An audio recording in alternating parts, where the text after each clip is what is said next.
Cool people. Indeed, I see you, Mame. I see Psycho. I see you, Jack. All of the cool people. I'm warm. Okay, well, maybe not that cool.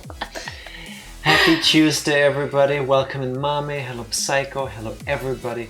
How are you all doing? It's warm, isn't it? It's warm, but it's also cold. Like before we started streaming, I had chicken skin or goosebumps. Goosebumps. And now, Gänsehaut, as the Germans call it. now Or chicken it's skin, as Dutch people say.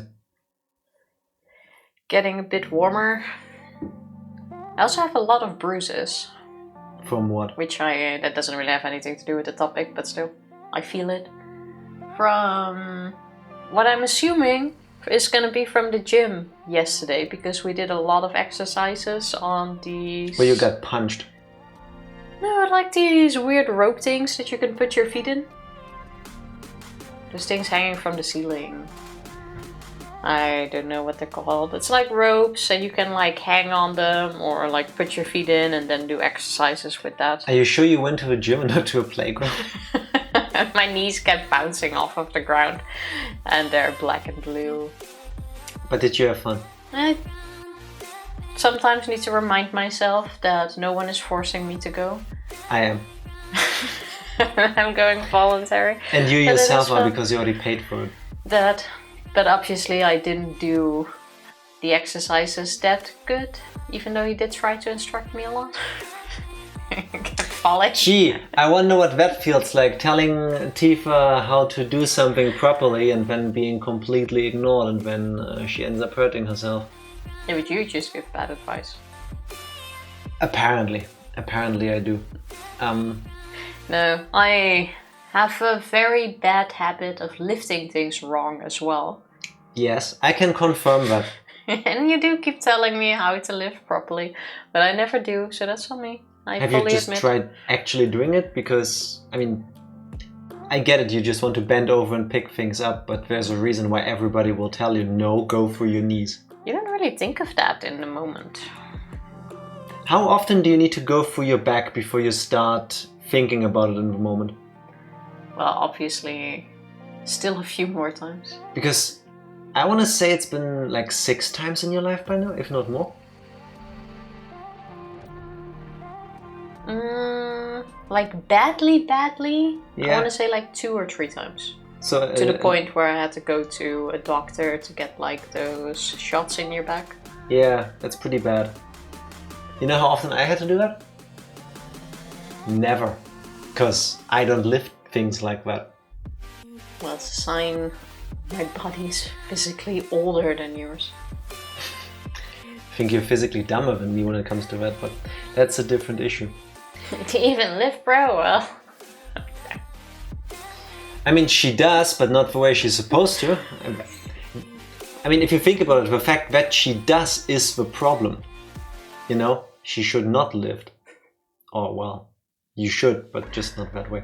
It's confusing and I'm warm. I'm somehow, like, suddenly warm, like, you know, when the heat starts, like, collecting on your back and you feel like you're beginning to sweat. That kind of thing. I mean, like, I can't seem to find a good sitting position for no reason. It's not her fault this time, she didn't move. I mean, I still need to get a dentist appointment for that thing in my tooth. I honestly think at this point... Okay, get your tongue out of the hole. I keep checking it with the tip of my tongue because I really think, like, this must have happened a while ago, because you don't just get a hole in your tooth overnight. Like, a few weeks ago when we went out for breakfast, I had something with like a raspberry marmalade or something. And I remember something getting stuck between my teeth. But from the looks of it, what I can see with a mirror is I must have broken off part of one of my molars, then jammed the seed in there because there is a seed-shaped hole in my tooth. I do, let me have a look. Quick look, if I can see it. Oh, okay, a tiny bit quicker. Too late, you had your chance. Oh, fine. Imagine doing this before the stream, you know. Yeah, but now you're talking about it. Like, now is the time to have a look. No, So I keep checking my teeth because for some reason, like, I can see that it's something a dentist needs to look at. But I need to call the dentist, and I don't like calling for anything. Plus I need to go there. I still need a yearly appointment as well. It's not that I'm afraid of dentists, I just don't like doctors in general. Because I understand they are there to help me, but usually they tell you things you don't necessarily want to hear, you know? So, also not looking forward to getting drilled into my tooth. But at least I'm not in any pain, so like I can eat ice, I can eat hot things. It seems to just be, I don't know, chip damage. You also don't want to wait until it starts hurting though. Yeah, what is gonna hurt is when they remove all the Zahnstein I have. Because I haven't gotten that removed either. Tartar in English. It's such a weird word. Yeah, I talk too much. Well, we can just try to make a double appointment. Oh, can we hold hands while we do our teeth? Yeah. Do they have like twin rooms? That I do not know, but I'm sure it's not possible. I feel like getting two people treated at the same time in like the Hollywood way where you get to hold each other's hands. That's like if you pay for it yourself and then it's gonna cost at least double kind of thing. I'm sure I can be allowed to be in the room when you have your appointment. I guess. Because I'm pretty sure, I need to look it up, but I'm pretty sure that just getting my teeth fixed, that's going to be covered by health insurance. I don't think you have to pay for that. That is part of your insurance. Why do you need to Google it? I've had holes before. Fair enough. And you have the same insurance I do. Fair enough. You're still Googling it. Yeah, because you are not a great source of information. When was the last time I paid for that? I don't know. Speaking of the dentist though, I do... Here we go, everybody's favorite topics, dentists. Carry on. No, but I suddenly remember, I think it was like 2 years ago already, but regardless, I was making fun of the German stamp system.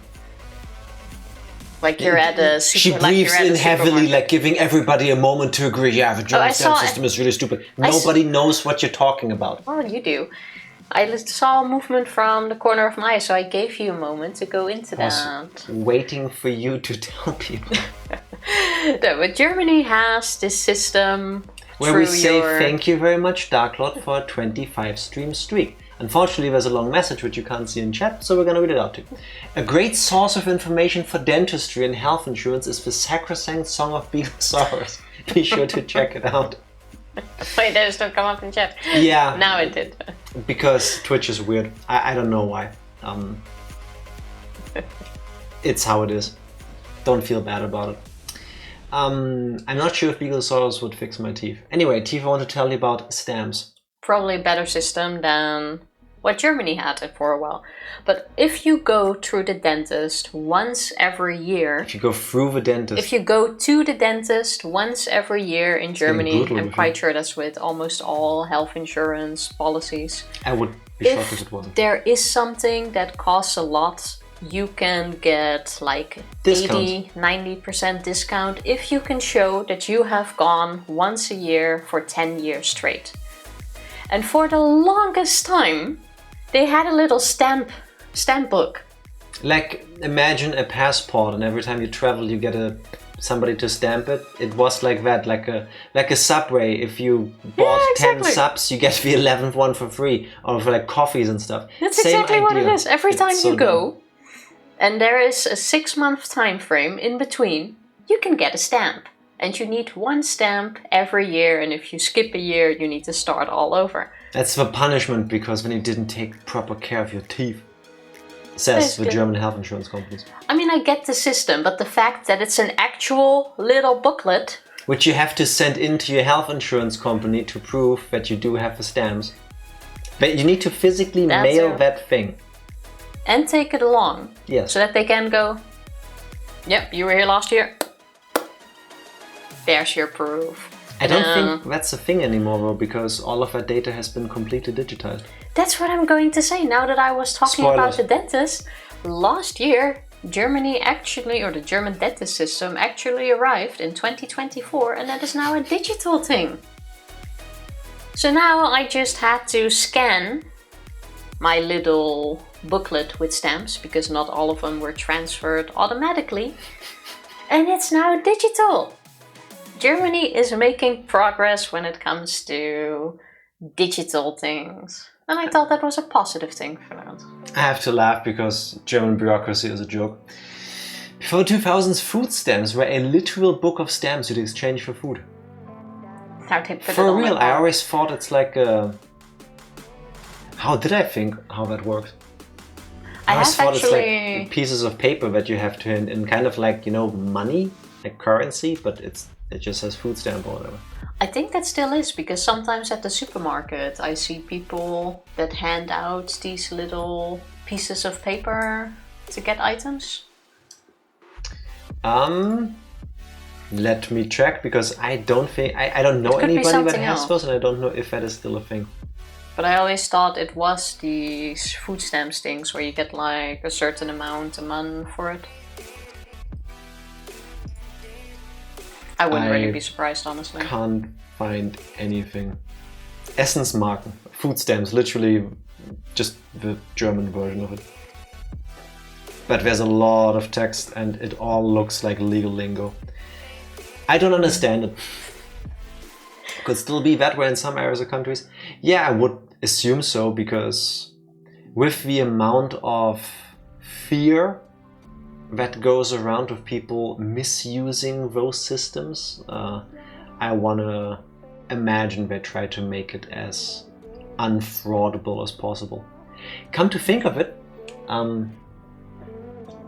if I recall correctly, I saw on the news, or I read the news the other day, that Germany wants to introduce a card system for people, so that things like food stamps and money the government gives you if you're unemployed, for example, goes off of a card. That sounds handy. I'm not sure if that was only for people that come over here and seek asylum or for everybody. I think it's just for asylum seekers. Okay. It's not though, because if you give somebody money, as in cash, or you transfer it to their bank account, they can use it like money. If you introduce a new card system, you have to get the cards, you have to get the systems to read the cards, you have to make sure that everybody that needs to accept the cards will accept the cards. Yeah, but the difference is that if it's on one of these cards, it can probably only be used for certain items or at certain things. If you just transfer it, technically you can spend it on anything, and that's not what it's for. So I think that's the... I get that point of wanting to make sure the money is spent in a certain way, but what if a card breaks? Because that happens. What if your bank card breaks? Good point. I mean, it kind of applies for all cards. Both suck, but if I still have cash over left from the last time I got money, then I can still use that. If all of that is tied to using this one card, if that one card breaks, then I'm out of luck. I see the pros and cons. No. About when I was in Florida, they loved putting everything on debit cards. They straight up hated having to give you checks for anything like payroll or even donating precious plasma. I find it to this day so weird how different, I'm gonna call it, card culture is in different countries. Because over here, when you get paid by your employer, they just wire transfer money to your account. Usually on the 25th or 1st, on a certain date a month. And then you just have that money, and then you can withdraw it from your bank if you want with one of those cool cards, or you can directly pay with your card, which is then direct debit out of your account. Credit cards also exist over here, but that's the most straightforward way. The whole idea of getting a paycheck every week, every 2 weeks, every month or whatever, then having to physically go and cash that in, I only know that from usually Americans talking about it or seeing it in movies and television shows. it seems so extra steps. The check system is kind of weird. I believe the French also still like using checks. Because at our French markets at work, we sometimes still get mail of customers sending checks to pay for their open invoices. And I always thought that was like, wow, who still uses checks? Because I also thought that was an American thing. You will still find checks in common use, particularly in the countryside and amongst the elderly in France. I did not know that. Yeah, we get them by mail quite often. That seems so dangerous. Like, what if a mail goes missing? What if a letter gets destroyed? Like, I don't really understand the check system, but if it works, I guess. the check system or the jack system? Because my systems always work. 100% of the time. You have a number on the back you call to get replaced. Yeah, but still, then, you know, if it's a physical card, then you have to wait till you get a new card. Having been victims of credit card fraud a few years ago, that sucks. I mean, we were lucky, we didn't need to buy anything. We had just gone grocery shopping and stuff, and it all went relatively fast. But I want to imagine if you're in a situation where you don't have something to eat right now and you do need to use that card, then it's gonna be annoying, but it's gonna suck either way, I guess. Check, not trusting the mail system all of a sudden. I want to say it depends on the mail system too. No. Like Hermes is a company from hell. Like, no one should ship with Hermes. Hermes is a delivery company over here in Europe, and if I ever start talking positive about them, you know they're sponsoring me, because there's no way I will say anything positive about them unless they pay me. let's tell the truth. The quality of your deliveries that you get depend, in Germany at least, any place I've lived, it depends entirely on the delivery people. We have DHL, we have the German Post, we have Hermes, we have a bunch of others.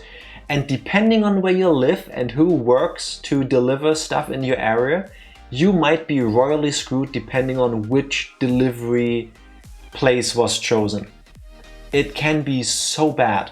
But Hermes in particular can't even find us. Every single company can find us except for Hermes.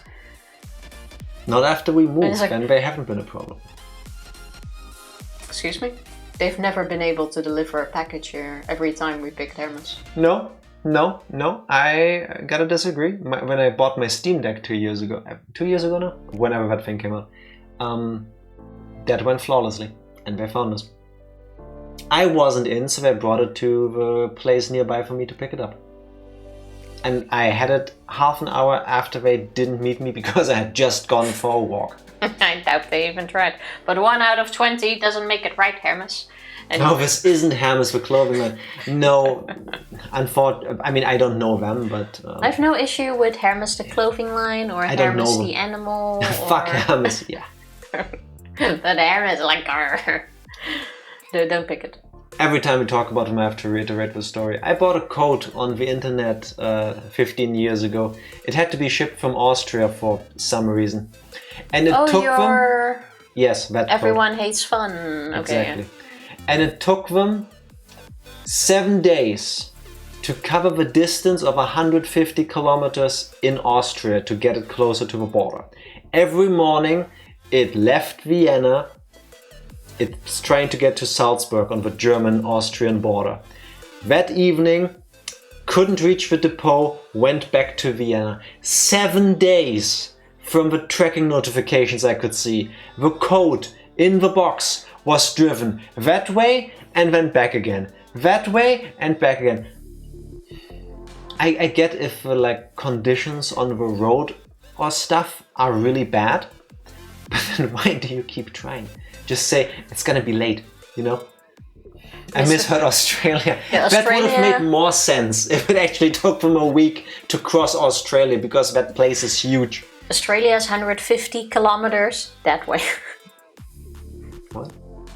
You were like 150 kilometers away. Australia is a bit more than that. Or maybe if you go straight down. Oh, at some point. through the planet, you mean? Yeah.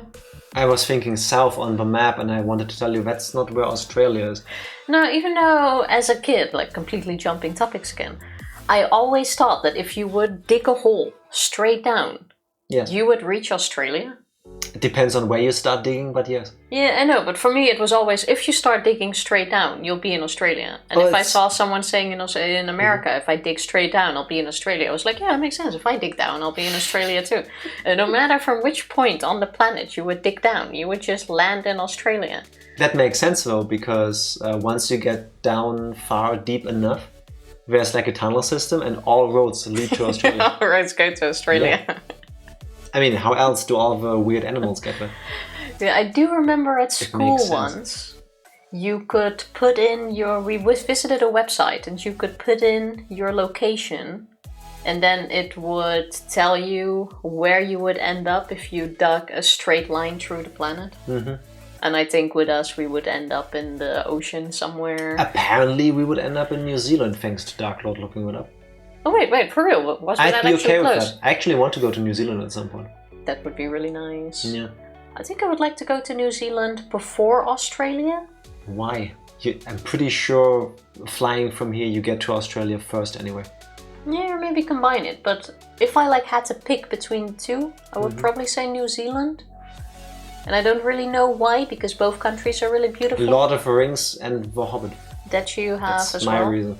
It's a beautiful country. And if you talk about New Zealand, there's less everything will kill you vibes. Even though I'm quite sure half the island will still kill you. Okay, fair enough. I actually don't know if New Zealand is full of deadly animals like Australia is. Yeah, but that's what I mean. You don't really hear about deadly animals in New Zealand. True. I'm sure they have plenty. When you talk about Australians, what comes to my mind is they go surfing for Christmas because, the seasons are the other way around down there. Fires. Every animal can and will try to kill you. And desert. Oh, and Ayers Rock. That cool thing. If I think of New Zealand, I think sheep. I think fantasy movies. I did too because Hobbit and the Lord of the Rings. Kiwis. A lot of green. And a lot of green. And that sounds infinitely more welcoming to me. This is no disrespect to Australians. I'm just saying geographically and fauna-wise, your country is weird. Yeah, I guess the question is, will the sheep kill you? It depends on what you do to the sheep. I guess that is true. Have you ever tried to fight with a group of 25 sheep?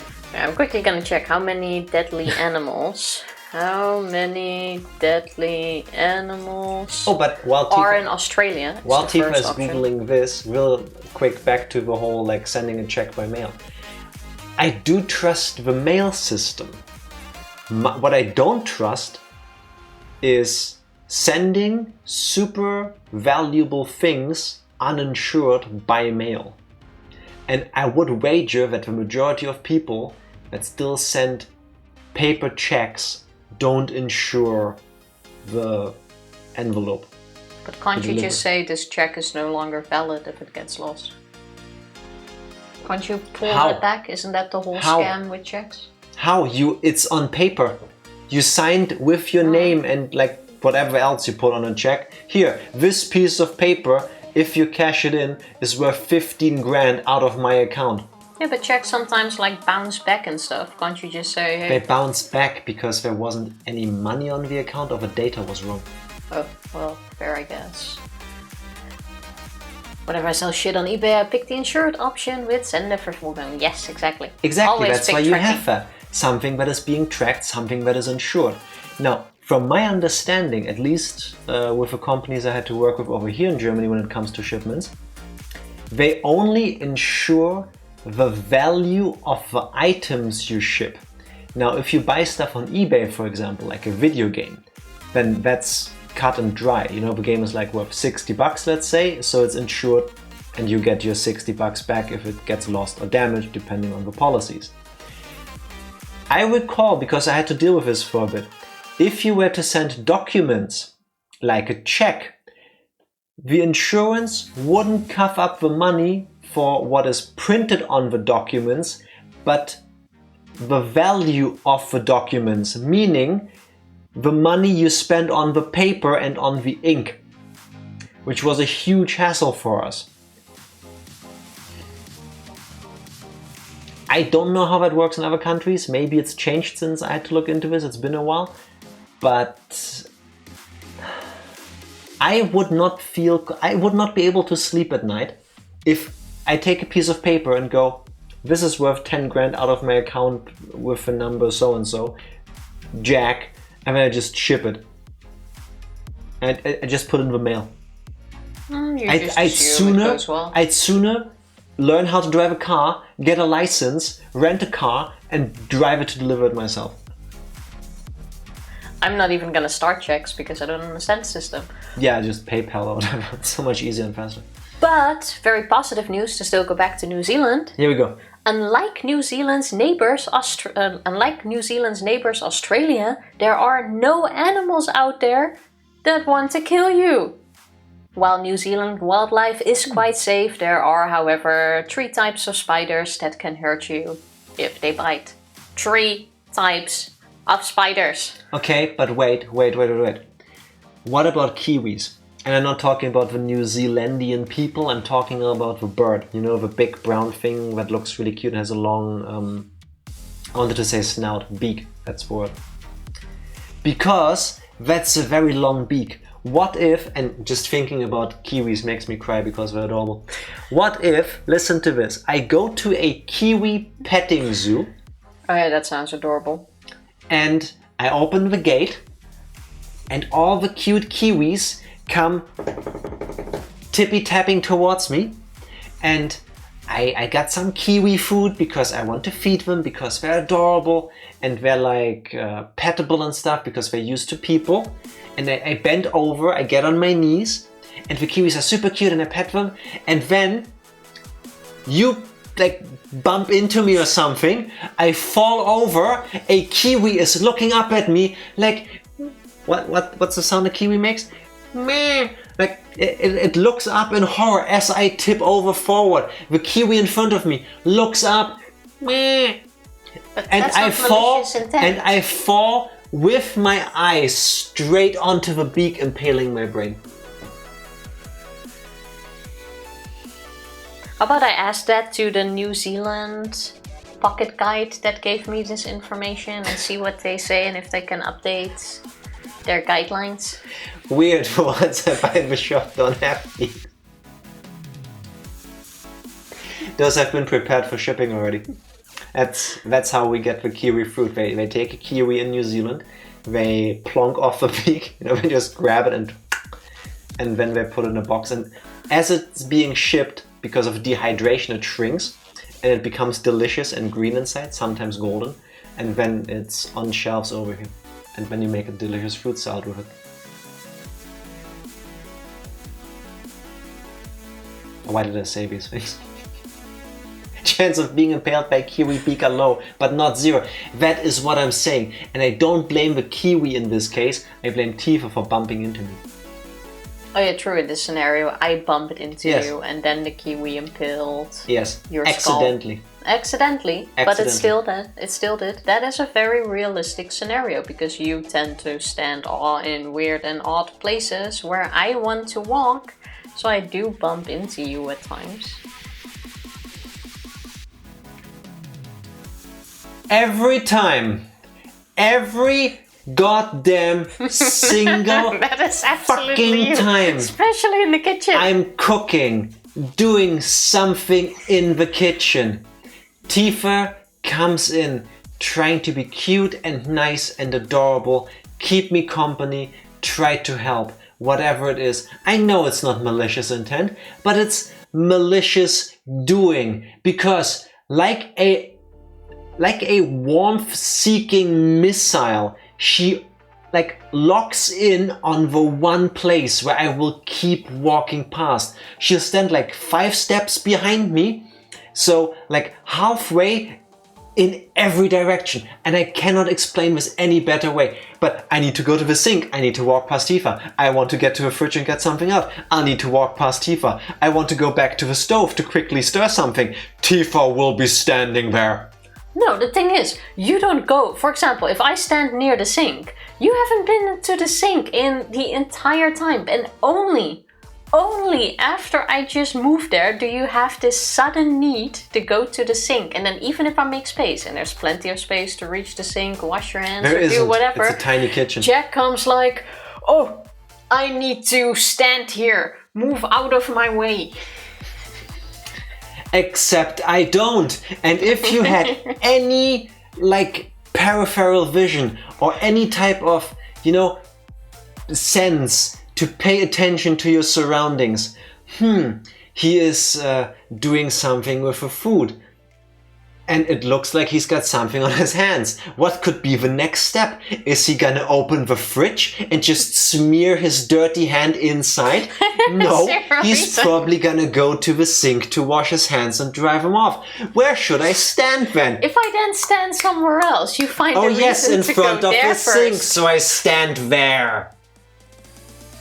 Like every single time I stand somewhere, you have in the kitchen mainly. We only have this problem in the kitchen. Which is why I'm thinking she's doing it on purpose. You have a need to go there, and I do not know what triggers this. If this is some weird instinct where you feel like, oh, I'm cooking at the moment. This is my territory. That's why I pee everywhere when I start cooking. I need to stand there now to claim that as my spot too. Like, I do not know. If you think about it carefully, really, while cooking, you want to potentially be in 4 places regularly. The stove or wherever else you cook. Our kitchen isn't that big, Where do you The fridge or wherever else you get the food from that you want to prepare. The sink probably to wash the things you want to prepare. Or, I don't know, wash your hands. And wherever you are cutting your ingredients or stuff. So really, there's only 4 places where I'll regularly need to move to. And where do you think Tifa is going to end up standing? There is no other place in the kitchen to stand. Anywhere else? No, you can pick your poison. But trust me, she will always pick the one you need to get to the most right now. Because those are the only places you can stand, and it's not even my collision box. Psycho. The moment I go into the kitchen, Jack has like this bloop aggro activated. So if it's anything, like an MMO. I smelled her. If anything, it's your aggro box. The moment I come too near, I will let it slide. So yeah, I think after this we have established that it's usually you, which makes me bump into you, and that is why you get impaled by a cube. We have established that I don't like the idea of checks. The delivery company Hermes sucks. 100%. Tifa will kill me at some point accidentally, both in the kitchen and when we go to New Zealand. And kiwis are adorable. I think it's a good selection of topics. That is why I stay out of the kitchen most of the time. That's true. Lately I cooked, I want to say like 90% of things. 90% seems about right. How does it feel to have a loving boyfriend who is making sure to have hot dinner for you on the table the moment you appear through the door? That's extremely sweet, and I thank you every time. That is true. That is true. She does that. It's very nice to come home and dinner is just done.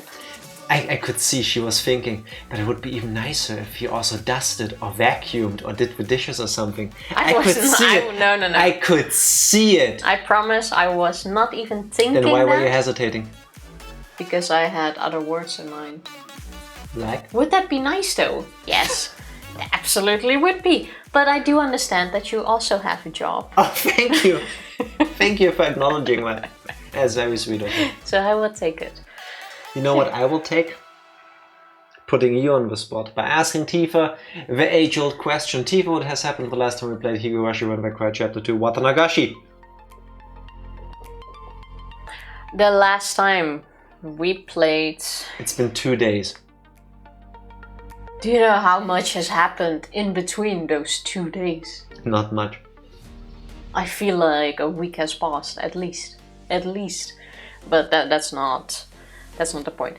the last time we played Higurashi, we actually went to Mion together with Reina to confront her on killing our friends. Oishi actually dropped us off within a certain range because there's cameras everywhere and he doesn't want to be... At the usual spot where we would meet up with Mion, that's where he dropped us off, because he wouldn't be able to drive us any further than that because of all the security cameras in the area. We are also wearing a microphone, so that... A one-way microphone. If you're asking, what's a one-way microphone? Isn't that every microphone? That's what the game calls it. So that Oishi can also hear what's inside, and I'm guessing he's hoping to also get a confession. Mion did not expect us, but also expected us. Like, it wasn't... She didn't seem surprised. First, after being dropped off by Oishi, we had to walk for like 16 and a half weeks. Because Mion's house isn't just Mion's house. You walk up the road and you enter this forest-like area that is fenced in with like wire fencing and stuff to like keep you out. And it looks kind of run down, at least the security cameras didn't seem like they worked. But the area is huge until you eventually come to this like very traditional Japanese mansion kind of gate. And then she did let us in, and inside it looks like... It's very traditional. The palace / old Japanese home that you've seen in every piece of anime and like samurai movie ever, like with paper walls and stuff. It looks cozy. I would like to go there.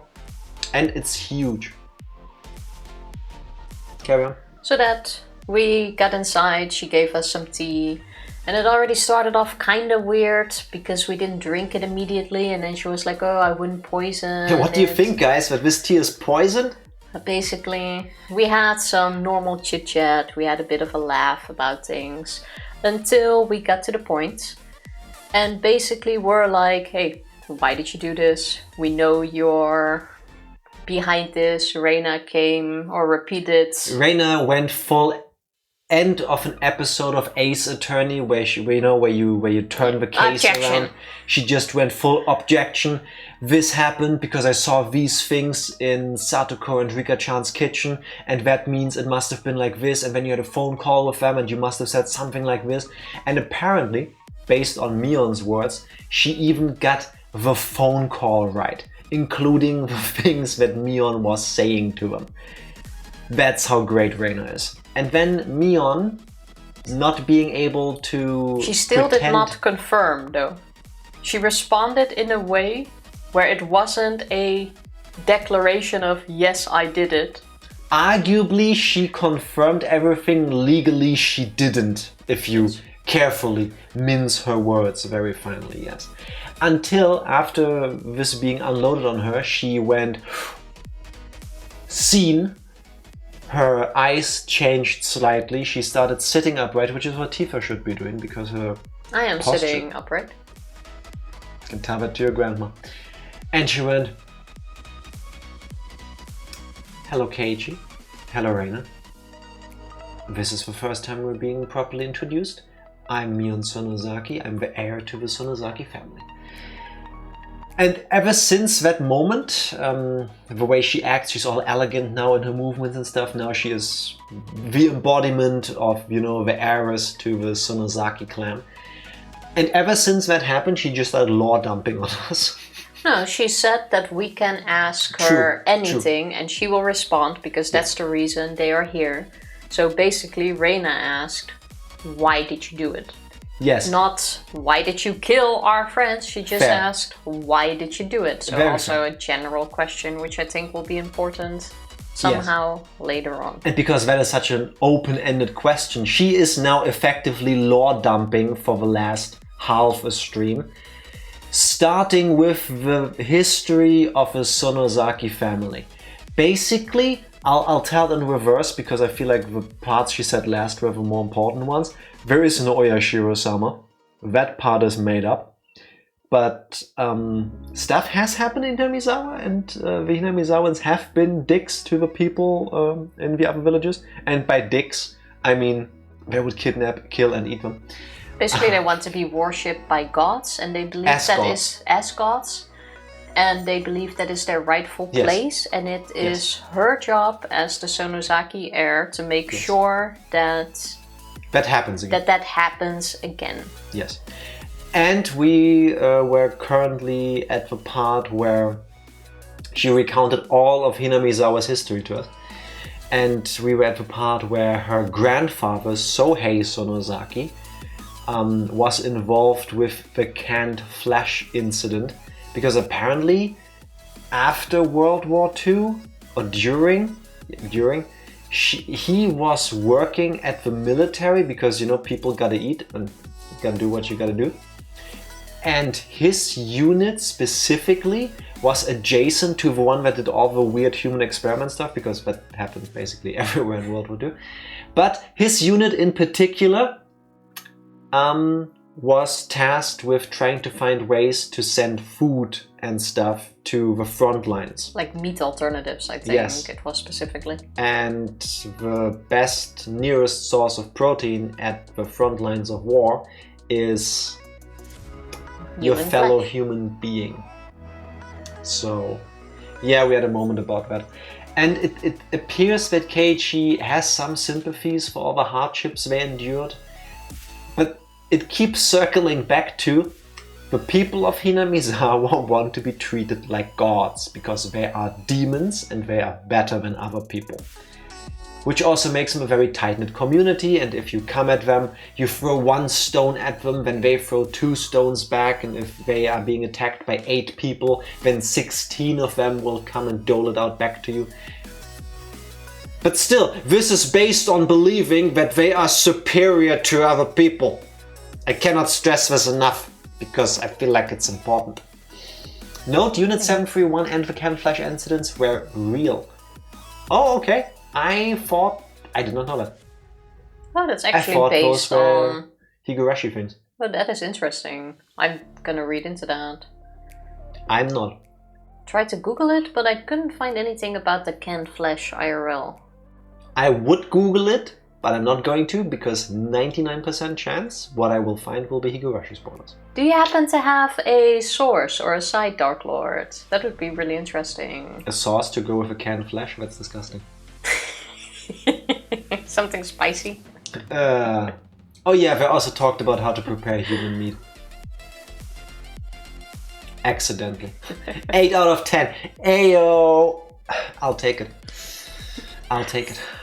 But yeah, we basically ended it with that is now her burden to carry, Yes. as will be passed on to the next heir until this goal that has been started by her grandparents.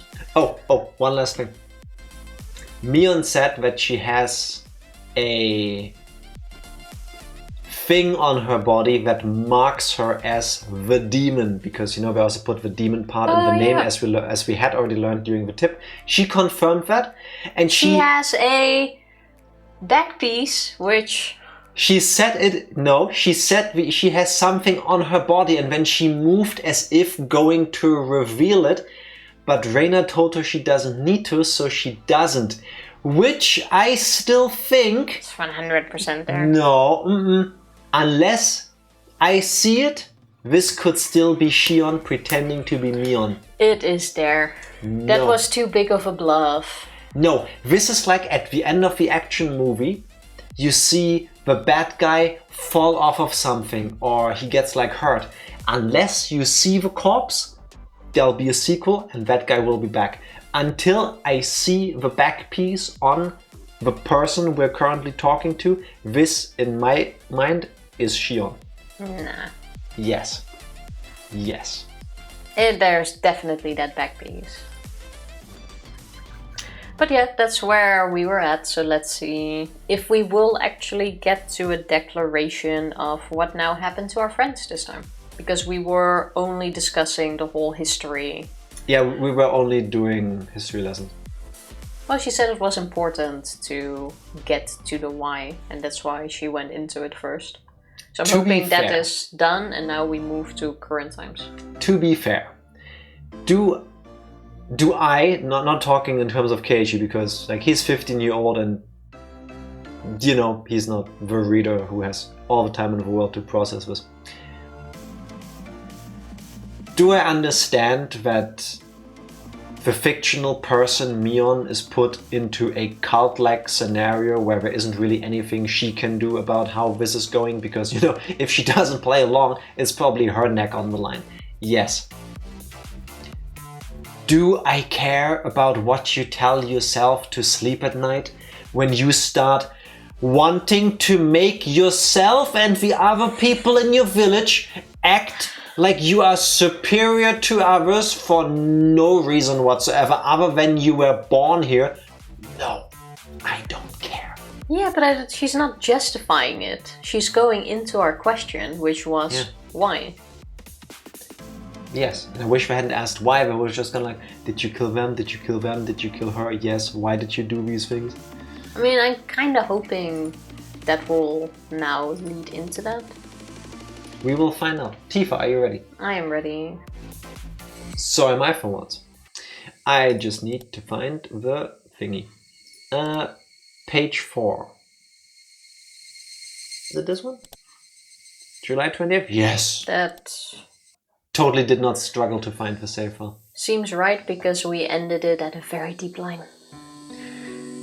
Only the voices of the cicadas drown out the silence. At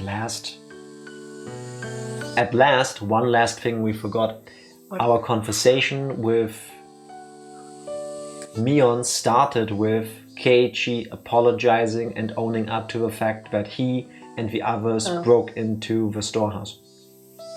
And she was all like, oh, Okay. It's fine. Yeah, no biggie.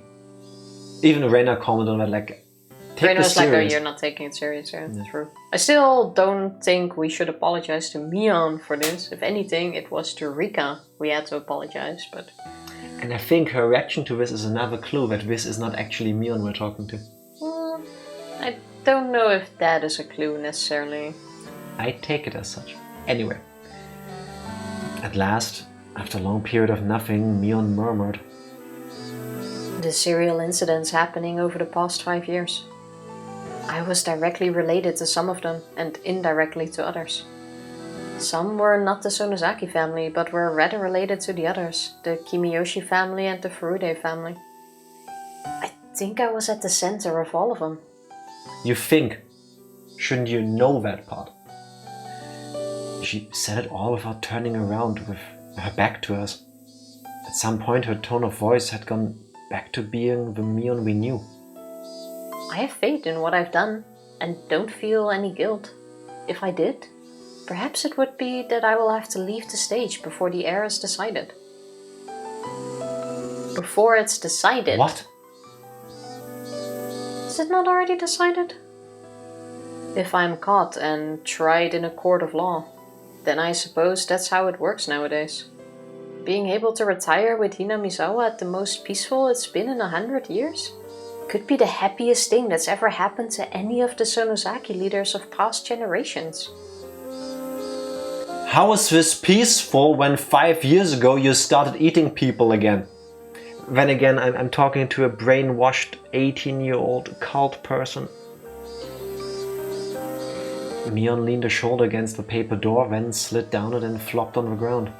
It was an act of such resignation that just seeing it made me hurt inside. The numerous terrible crimes Mion had been part of suddenly began to fade from my mind. Hey, Mion, I don't care what happens after this.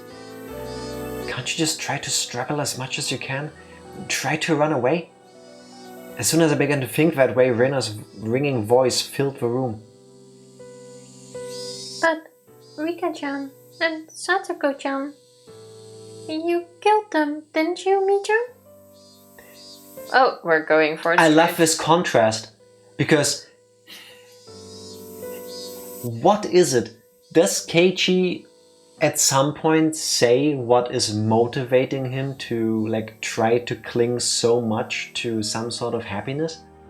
Because I guess I understand the just wanting to go back to... Remember when we were all just kids and having fun and stuff in school? And we were playing dumb games and there were punishments and stuff? Yeah, but in the moment you look at her, you see she feels bad, and then you start latching onto those emotions as well. It's like when you know someone is a super bad guy in the movie, but then later in the movie when he's about to die or something, you see him begging for his life and show remorse, and then you're like, oh, I do feel bad for this dude. Yeah, I have a really hard time because she killed Rika and Satoko-chan. And the others. Yeah, he's Like, just... Do I feel bad that you're in a position where you had to do these, where you feel like you had to do these things? Yes, but you did do them. He's an idealist, Rena keeps it real. I guess, yeah. The sharp points of her words stabbed into my chest, and despite not being directed at me. I'm not saying it's okay. I'm not saying that it's okay if you killed other people. Regardless, Mi-chan. You killed Rika-chan and Satoko-chan. Rena's words were more biting than any I had ever heard. Even now that we knew all the heavy history pressing down on Mion's shoulders, she had criticized her for killing our friends. Just as I bear the duty of the Sonozaki family, Rika-chan bore the duty of the Furude family. That duty was to protect the ritual storehouse. Oh, she's going past tense. My chest tightened. I learned around last year that Rika-chan had said something about it. The bars on the storehouse door were too heavy for her, and she wanted to change them to a simpler lock and key. Even the priest before her had complained about it being heavy. I was very aware of how hard it was for Rika-chan. I will make sure to guard it, so I want to replace the lock with something lighter. I replied on the behalf of the Sonozaki family leader. Ever since the string of freak death incidents, there seemed to be people who were insolent towards oyashiro-sama, so you shouldn't replace the lock with a simpler one. Also, it doesn't say the text above it, but this is definitely Mion. That said, the leader of the Kimiyoshi family, old man Kimiyoshi, he...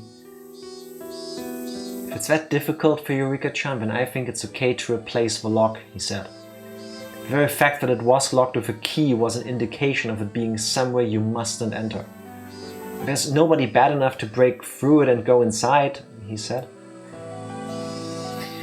She could have said, no, this shit ends with my generation, but good luck escaping brainwashing since childhood.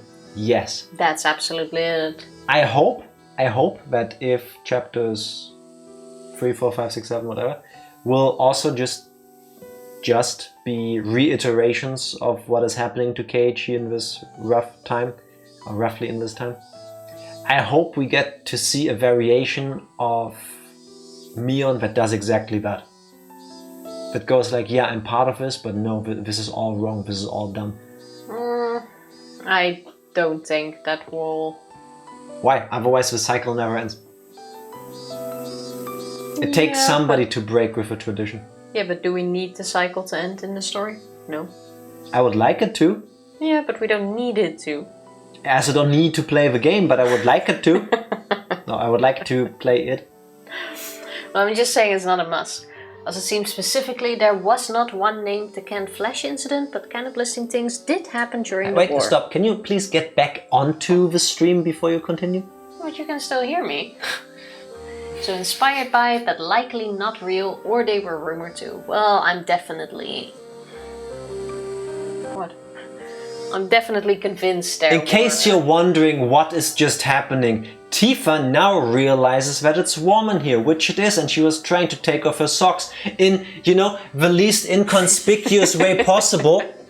I couldn't reach it.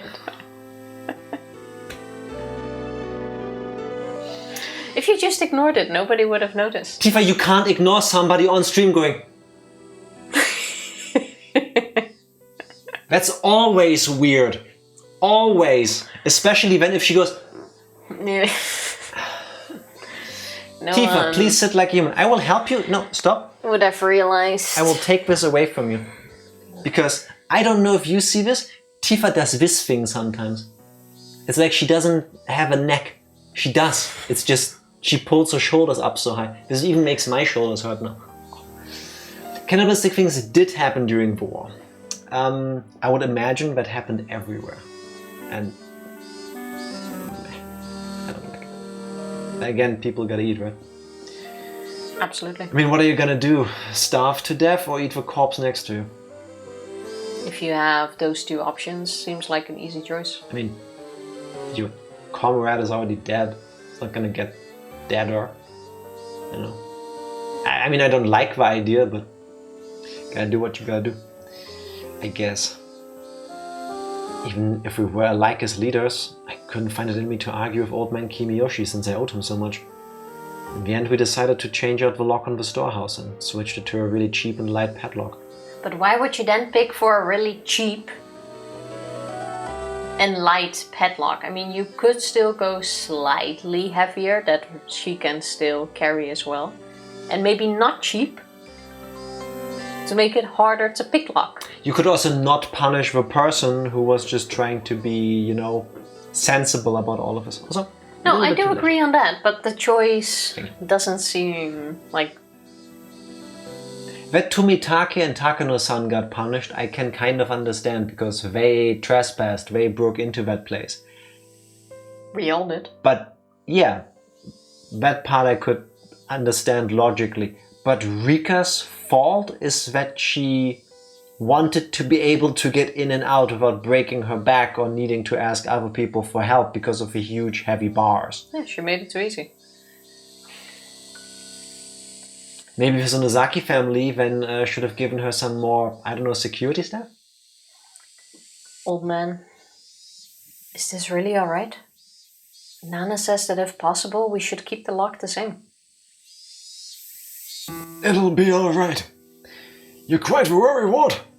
If something happens, this old man will take all the responsibility. Do you promise?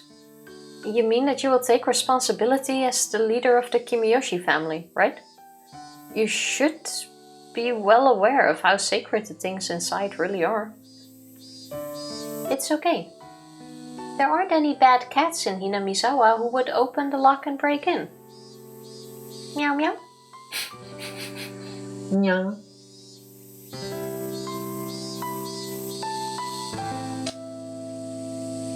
Oh. Oh. Oh, wait. This is the drawback of not playing with dialogue audio. Sobs escaped from my mouth.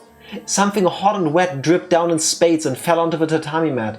Yeah, sometimes the emotions are said after, when you already said the lines. I had already heard of the thieves entering the ritual storehouse during the Watanagashi festival. There were 4 of them. We decided to act within the day. At the same time, we needed to demand that the ones who allowed the thieves to break in, Rika-chan of the Furude family and old man Kiyoshi, take responsibility. My tears dripped and dropped, dripped and dropped. What kind of line is that? Until now, I had decided that it was Mion's fault, that she killed Rika-chan and the others. That was wrong. The one who killed them wasn't Mion, it was me. This seems like a really weird way of thinking as well, though, because even if Keiichi wasn't there and Yes. Mion wasn't there, they were already in the process of breaking in. What do you mean? We walked into Tomitake Yes, and Thingy trying to break in. yes, So even if we did not join them, they would have already broken in. yes, so the 4 of them would have died anyway. Yes. So how are we the ones that now killed Rika? Because whether we were there or not, she would have been killed regardless, because the break-in would have happened anyway. Maybe if I get to press A, Keiichi will tell you how he feels. Oh wow, I'm sorry. Nothing here makes sense. That is true. Do you know how many times we've had this exact argument in basically every other game where people end up killing each other? None of this would have happened if it wasn't for these stupid traditions that we're having. None of it. I mean, yes, that is absolutely the cause. Keiichi could have said, hey, get the fuck out of here to prevent it, but I'm sure that's not what he thinks. I don't think so either. Yeah, and then the question is, could he actually have prevented it? Because have you seen Tomitake-san? If he didn't want to move, he wouldn't have. Like, they, in every iteration of a game art, they make it clear that he is physically buff. And I would imagine that he could have just carried Keiichi away. And then Takano-san would have still gone inside. Don't know about Chion, but somebody would have still gone in there. Like, sure, Tomitake would not have gone through. I'm not sure about that because of Takano-san being there. I mean, Tomitake in the end only opened the thing. He never even went inside. No, he did. Just not to the part with the torch. Actually, did he also go there? He waited outside and he only like made sure that we knew somebody was coming when he thought somebody was coming. Yeah, but then he stepped foot in the storehouse. Yes, either way, he technically broke the lock. So he's done for anyway in this logic. Besides, they probably would have been killed for the attempt alone already. All that. The other villagers were too close. One screen. Yeah, also true. I think the attempt alone would have gotten them killed regardless. Not just Tomitake and stuff, but also Rika. I hope that one of the iterations of the story in the other chapters will actually deal with this. You know? Because you have a fair point. Like, it seems like such a dumb move, but to just go, if you keep going, I will scream. And if I scream, it will alert everybody. And I'm a couple feet away from you. So by the time I start screaming, you will not come over here and stop me. And even if you do punch me in the face or whatever afterwards, they're still coming.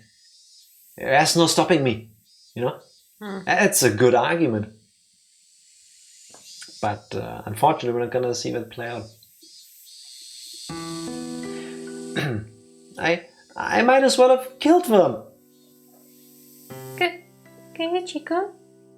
I had a chance to stop this tragedy from happening and yet I didn't. Cheap curiosity got the better of me and I didn't. If at the time I had stopped us from sneaking into Virtual Storehouse, Rika-chan and the others wouldn't have had to die. If I had, then nothing would have happened. We would be spending our days having lots of fun like we always did. I wasn't an idiot. If by shedding tears I could take it all back, then I would have filled up the room with them. However, such a meager act wouldn't be enough to redeem myself for the crime I've committed. Now you know why he feels that way. Oishi, this is the time to come in. Yeah, like, She admitted it. Hello. she hasn't. She has not admitted anything. She said that's why they had to die. Here, at the same time,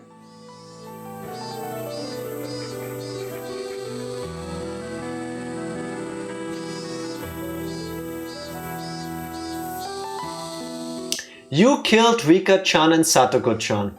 Just as I bear the duty of a Sonozaki family, Rika-chan bore the duty. yes, and then if you go a bit down, she says, wait, stop. Here, I'd already heard of the thieves entering the ritual storehouse. We decided to act on the same day because they had to take responsibility. Doesn't say I killed her. It's not a confession. It's a confession that they did something to them. It's not a confession. Yeah, I guess. And I'm guessing Ooishi-san needs her to say, into the microphone preferably, I, Mion Sonozaki, have killed Tomitake, Takano, my sister, and I wanted to kill Keiichi, and I have killed Satoko and Rika, and I'm everything. I but guess. she hasn't. Kei-chan, you're not at fault. Mion gently began to speak to me, as if trying to reason with me. Oh, her eyebrows went a little bit down in that movement. As the leader of the Sonozaki family, I needed to act. But given the history of the Sonozaki family, thinking about it now, it's no big deal. What do you mean, no big deal? How is this not a big deal? Maybe I should have saved my friends. even if it meant casting all that aside. I yielded to it, and that's why I killed those two. Where's your confession? I, Mian Sonosaki, and nobody else killed them. Okay, that is too much of a thing, and that actually does make me believe it's Shion, so that she can try to put it on Mion, because there's no way she doesn't know that Oishi is listening along. Why is she giving like a witness testimonial kind of line? That's exactly the statement you just said. Hey, please say this in the microphone. I had hundreds of chances to stop it, but I didn't stop. I gave in to the easy rule that was handed to me and abandoned all thought of fighting for my friends.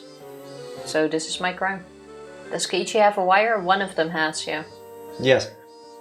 I don't know if Reina has it or Keiichi, but one of the two. Keiichi.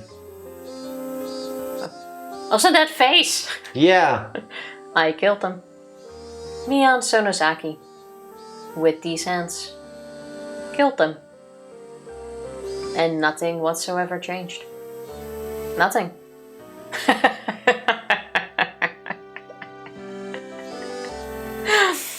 A masochistic laughter. So I don't know what it is, but I cannot sit today. 1 second. Slightly better. At what point is Ooishi gonna come in? Because how much do you need to hear? He's still walking through the driveway. He's sitting there like, oh, he hasn't screamed yet. We need more. A masochistic laugh.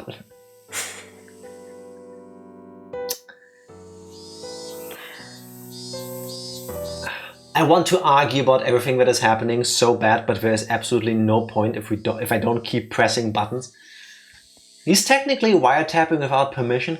Yeah, so I guess there needs to be a scream so that he has plausible deniability to say, oh, I didn't come here accidentally because I heard the wire. No, but I heard the scream. Nah, that's not gonna be it, because he will still have to whip out the proof of the recording. Either he's still doing something right now, there's something going on outside, or he's waiting to see what will happen and what more she will confess to. Don't know if Japan has a two-party consent to recording. I don't know either. In that time, I somehow don't think so. Besides, ultimately, I don't think that matters that much either. Ooishi needs, beyond reasonable or unreasonable doubt, and the power of that Sonosaki congressman person or whatever he was, to be able to show that she did that to nail them down. And I'm guessing he needs an avalanche of things to prove that it did actually happen that way. Evidence, that's what I was looking for. An avalanche of evidence. Her masochistic laughter was sad.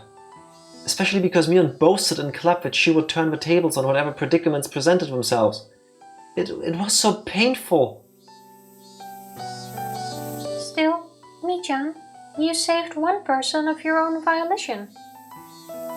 Volition. There was no I in that. Correct. Oh, it's because Kei-chan is still alive. Yeah. As I looked at her surprised, Rina stuck her finger right at my forehead. You left Keiichi-kun alive. As strong as you are, Mi-chan, it would have been no trouble for you, but you didn't kill him.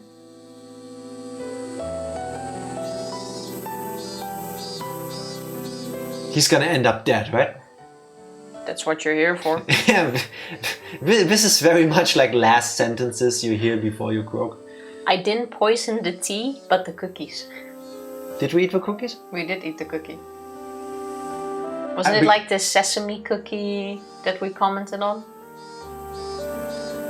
I think it was Dark Lord explaining to us that they're crackers. Oh, that could also be. I have something with the sesame cookie in my mind. Did we actually talk about eating that? I don't think Sesame Senbei, that's what it was. Oh yeah, that's what it was.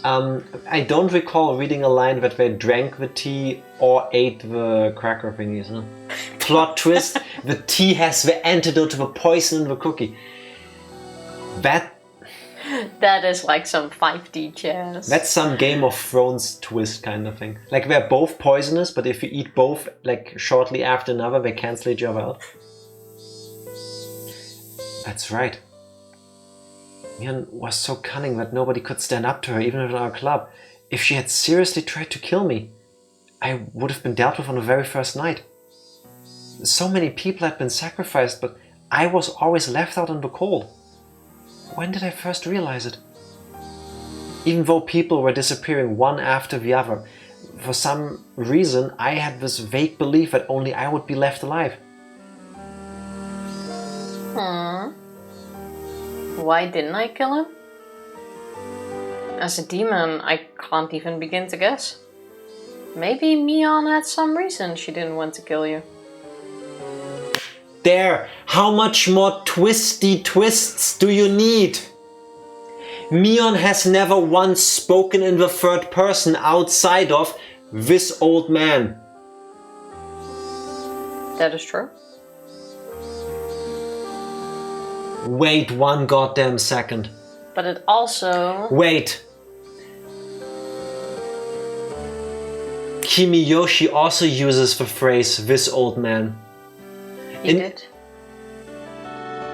In one of the previous lines. Is that supposed to imply that every single time we have heard "this old man," that's a hint towards which one of the two sisters we're talking about? Or talking to? As in, Kimiyoshi himself said "this old man" in the line we talked about. And we know that Shion had some sort of relationship with him, that she allegedly, because I don't believe anything anymore, that she opened up to him and told him about what happened. Well, we don't really know Mion's relationship to Kimiyoshi, which also seemed to be good enough. Plus, she has been saying that so many times. Or this is from Shion's perspective. Yeah, but even in chapter 1 and in this chapter before too, there were plenty of times where I could have said, hey, this is definitely Mion, where she said "this old man." I think even with Shion there. So I don't think that's enough proof to say, hey. What's that supposed to mean? Shh. Mion put a finger to her lips to say that Reina didn't need to talk. Is Oishi waiting outside? Yes. Any way out? No. They said they have the place surrounded. It seemed like they called a lot of cars over the radio. I think they have your entire property surrounded. Why are we being honest to her? Wait. New idea. Shion isn't dead. And neither is Mion. Okay. But this is Shion. Okay. Both still alive. This is Shion. They keep being stand-ins for each other. So Mion has done these things, but because, of course, the leader of the Sonozaki family cannot go to jail, Shion is taking her place and taking the fall. Shion's the scapegoat. So Mion is going to the police now, going to jail, but it's actually Shion, while the real Mion is still here doing whatever the fuck a Mion does. But that's a trick you can only use once. Yeah, so? I guess. But not believing it yet. Mion fell silent. Reina's merciless words felt cruel. But they weren't meant to be. Maybe they were trying to lessen her good friend's pain, if only by a little. Maybe they were considerate, like she was trying to help. Please, turn yourself in. Mion didn't open her mouth, but she smiled just a little. We'll go with you. We'll never leave a friend by herself. crying children and Reina are the only things I can't beat. She rose, scratching her head. Her face had returned entirely to that of the usual Mion. I'm well aware of how serious my own crimes are. Even if they accept me turning myself in, I'll probably never be able to come back here. I couldn't say anything. The number of deaths Mion was involved in was just too large. So much so that maybe recommending that she turn herself in was, in a way, extremely cruel. Wait, how old is Mion again? 17 or 18, I don't know. Because if she's like 16... Actually, in Japan, you will probably still get the death penalty, yeah. They still, to this day, have a death penalty, I believe. Yeah. It's rarely used, but it still exists. But if you are 16, and I'm guessing not living in Japan, you will get away with murder. What do you mean not living in Japan? I mean, I'm quite sure Japan is strict enough to still go, fuck it, I'll give you the death penalty. I do not know. And I have a hard time Googling, hey, if a 17-year-old green-haired girl kills 4 people in a village ritual, would she be tried as an adult in Japan? I'm not sure if it was Korea or if it was Japan. Tifa has googled Japan youngest person death penalty. And?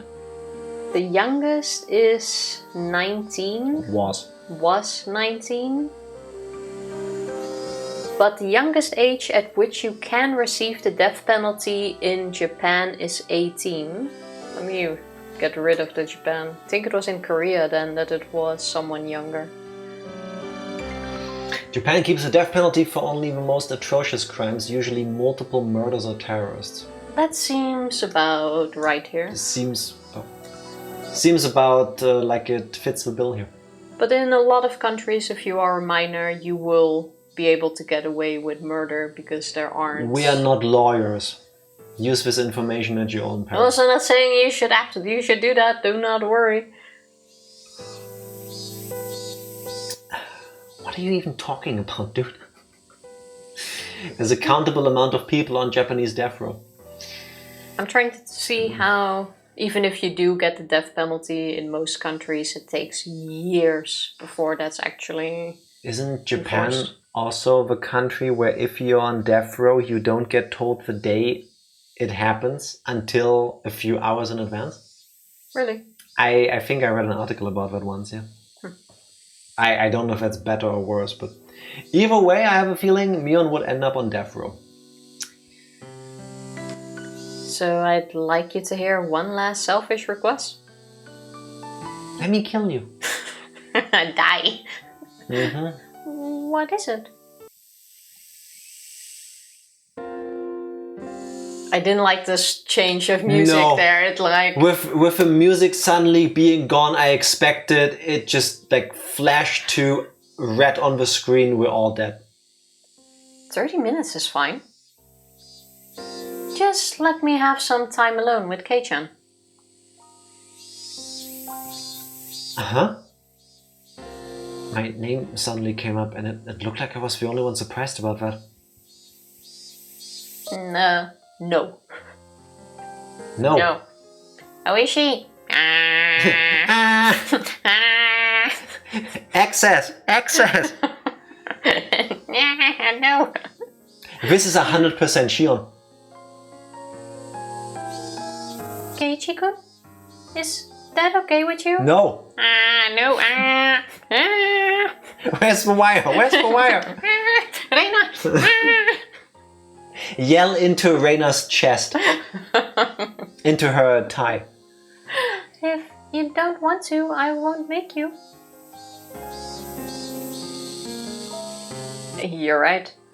It's okay if you don't want to. After all, I'm a demon. And Kei-chan is bona fide human who moved here from somewhere else. For us to be compatible, as long as Oyashiro-sama doesn't exist to mediate, simply isn't possible.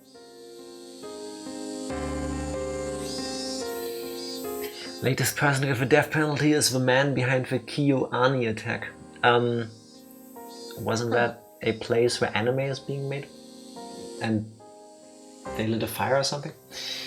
Even then we were thinking he might get life in prison due to likely being mentally unwell. He set a studio on fire, yeah, where I think 20 people or so Something like that, yeah. passed away. Completely fucked up. Why Yep. do people do stuff like that? Oh. He thought they were plagiarizing his work and burned the place down. Like, oh my god. If you think they're plagiarizing, get a lawyer and prove that in court, innit? Like, I don't understand why people feel the need to take violence into their own hands. Like, It's also not really thinking about the consequences necessarily.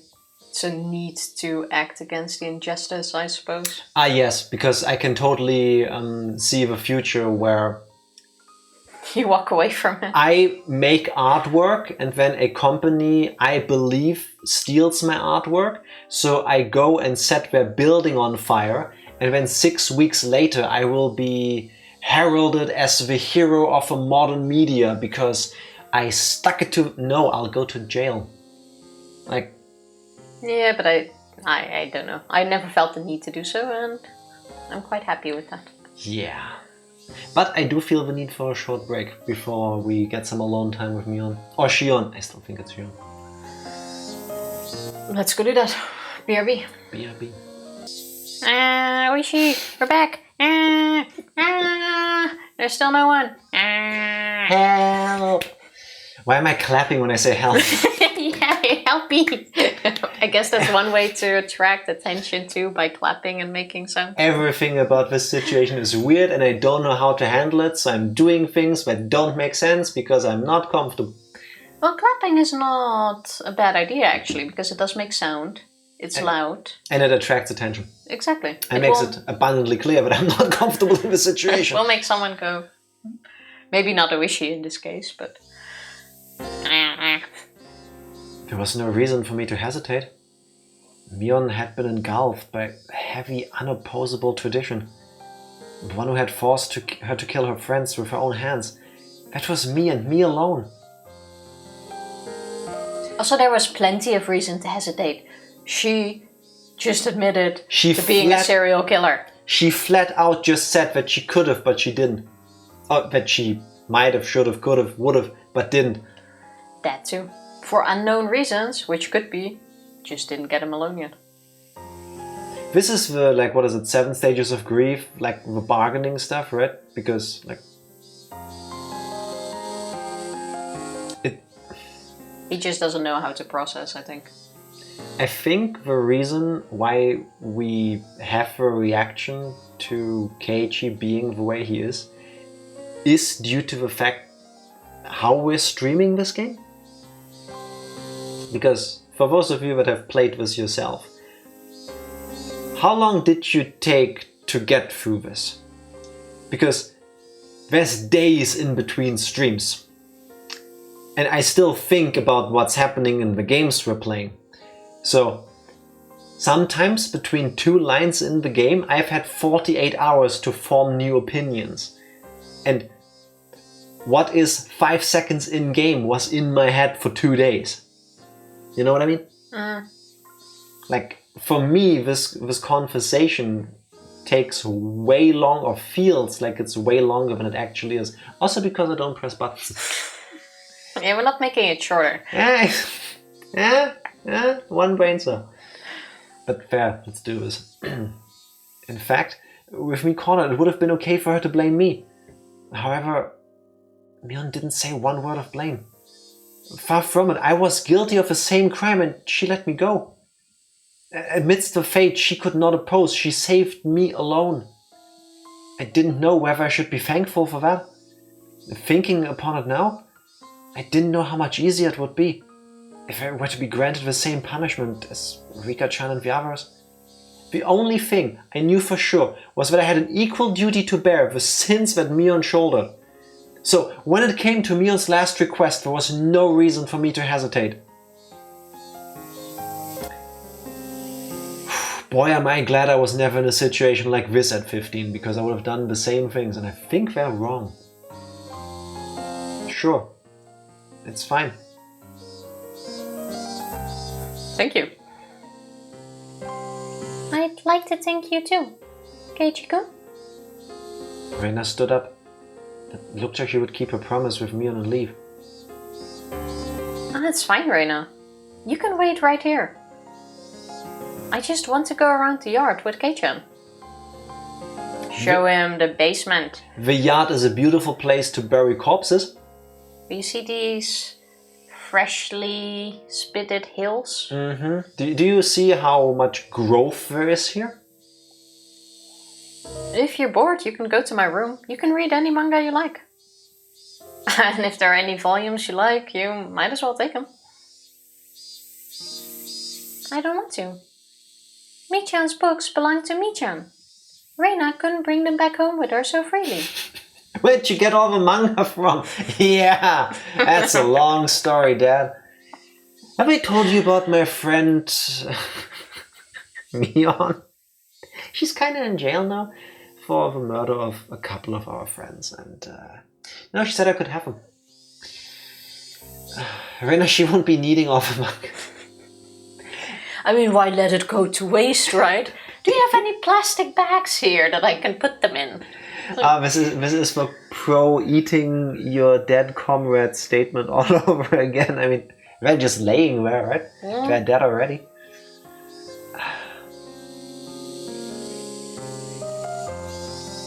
You're such a good kid, only at times like this. Mion took Reina's head and rubbed it violently like I always did. Really? No, don't. That's not rubbing the head. That's what could come after. No. Okay, let's go, Kei-chan. I began to walk after Mion, who headed for the hallway, when Reina silently stopped me. I will save some manga for you. You can have the adult stuff. Take care of Mi-chan. Yeah. Mi-chan really does believe she won't ever be able to come back. I didn't know much about laws, but with as many deaths as she'd been involved in, the chances of her escaping a heavy punishment seemed non-existent. Who's gonna take care of us? Yeah,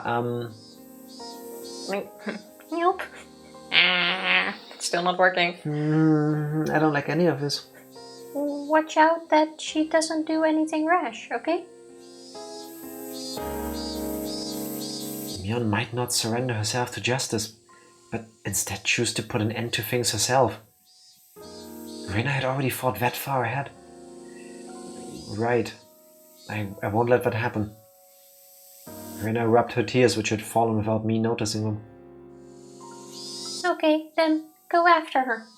I nodded and followed Mion, who had disappeared out the front door. I could hear Reina sobbing from the other side of a paper door. Why was Mi-chan made a successor to demons? Maybe it just had to happen that way. But it's just so awful. Something hot burned down my cheeks. They were my tears. I fiercely wiped them away. This was the last of my time I could offer to Mion, so I absolutely didn't want to let her see my tears during it. Mion was already waiting outside the front door.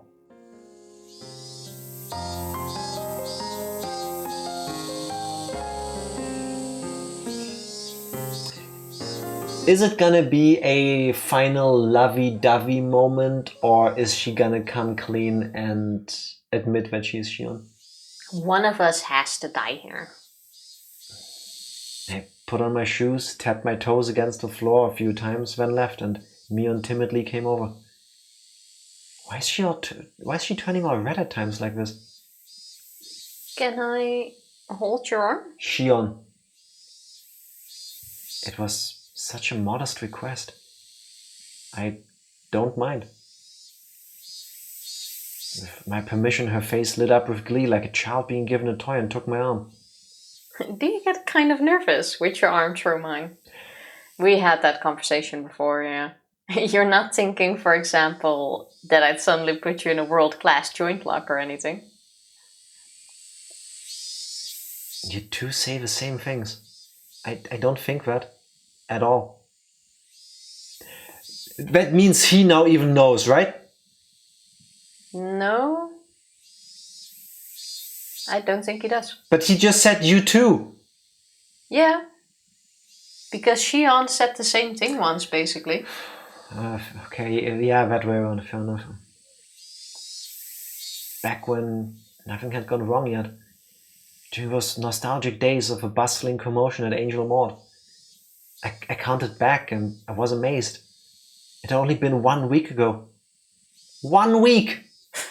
Don't you mean 4 months? I had been arm in arm with Shion then too. Linking arms with Mion like this, it really reminded me that they were twins. How much strength they put into it, the sensation of their arms, their warmth and the blood flowing. I could feel that their living sensations were all exactly the same. Because you're locking arms with the same person, my boy. I think Shion likes you, Keiichi. I see. If this were a regular conversation, I might have jumped back, red in the face. Right now, though, no matter what I heard, my mind remained at peace. Mion and Shion, you got along well, didn't you? Well, I wonder. Kei-chan, do you think your right hand and left hand get along? Huh? My right hand and left hand? I don't think you could describe them as getting along or not. That's how our relationship is. You can't measure it by the scale of how well we get along. That didn't sound like it meant that they got along really well. For example, one of your hands is dominant, so there will always be a better hand. If you only had one oven mitt, you would put it on your dominant hand without thinking, right? I think maybe it was like that for us.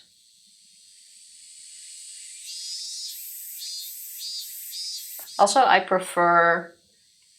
find this a bad example because if I have one oven mitt, I actually put it on my non-dominant hand, because if I pull like a plate out of the oven, it's easier to then have my dominant hand free to take things off of the plate while I hold the plate with my non-dominant arm. So I would put the oven mitt on the other one. And that's why you burn yourself and I don't.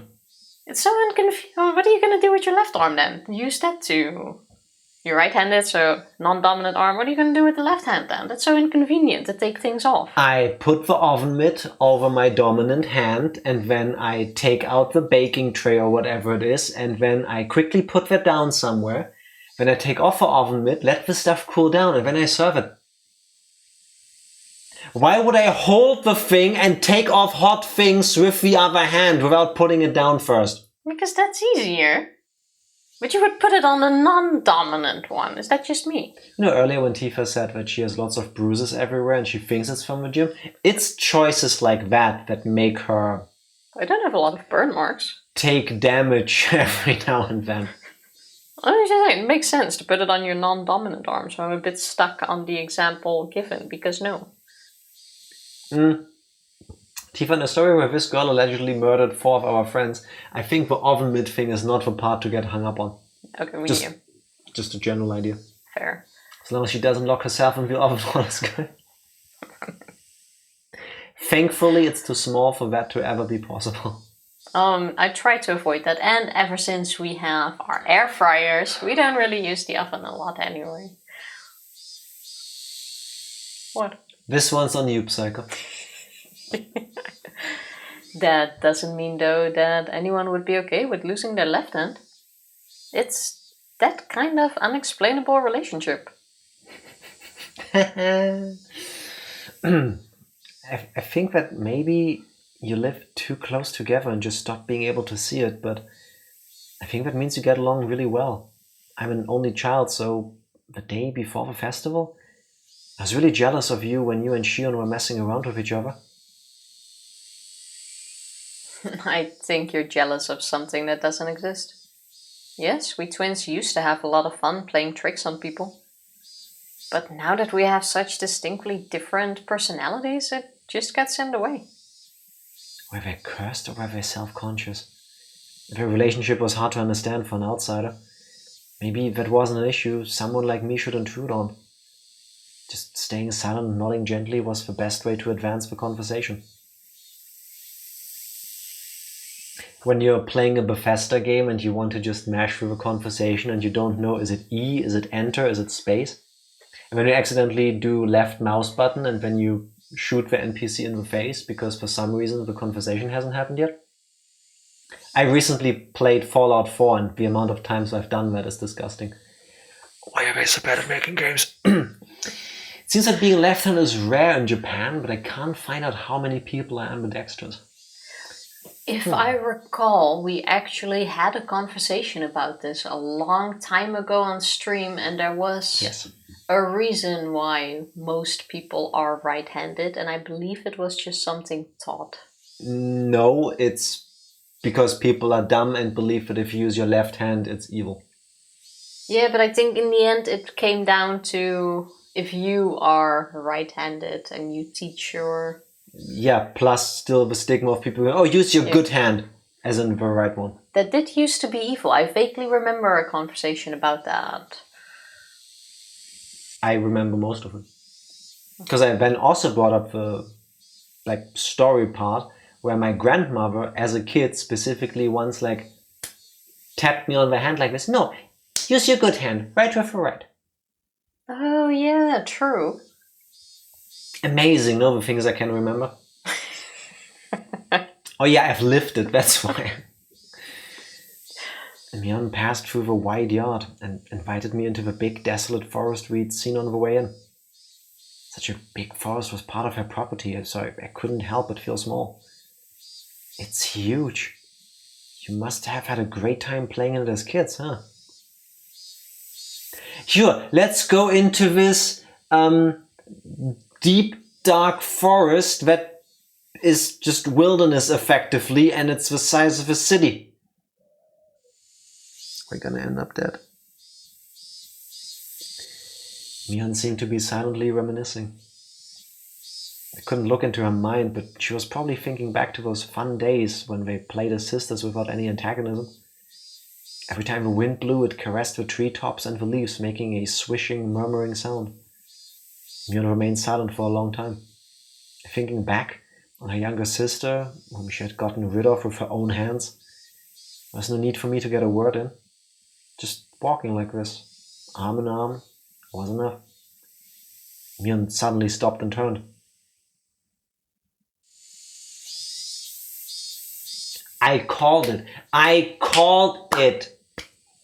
Shion is still alive. Really? Mian took a hard look into my eyes, then nodded quietly. Yeah. I'd been thinking to give her the most horrible death of all, so I had her locked up. She doesn't have legs anymore, or arms, but she's still alive. I never did think of a good way to do it, though. Yes! Oh, yeah.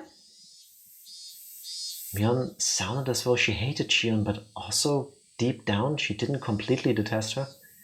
So I took my other hand and rustled Mion's hair with it. Mion didn't only save me, she saved Shion too. Mion may have become a demon and led many people to their deaths, but she fought against it and was able to save 2 people. That's one way to look at it. Oh, Jack, you didn't kill anyone today. You only did a little genociding today. You saved everyone you met today. Aww. You're a good boy.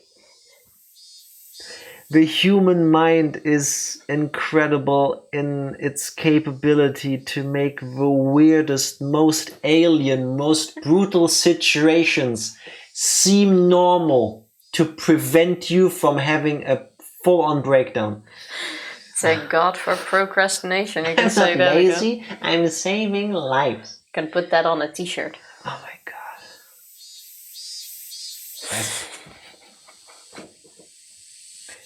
As I patted Mion, she narrowed her eyes in an entranced smile and untangled her arm from mine. Then Mion quietly said, Come with me. I want you to see all of my sins. Although, Kei-chan, it might be the worst thing you've ever seen. This is where I buried my puppy, and this is where my grandma is. Oh, and Rika is partially here, partially there, and partially in my belly.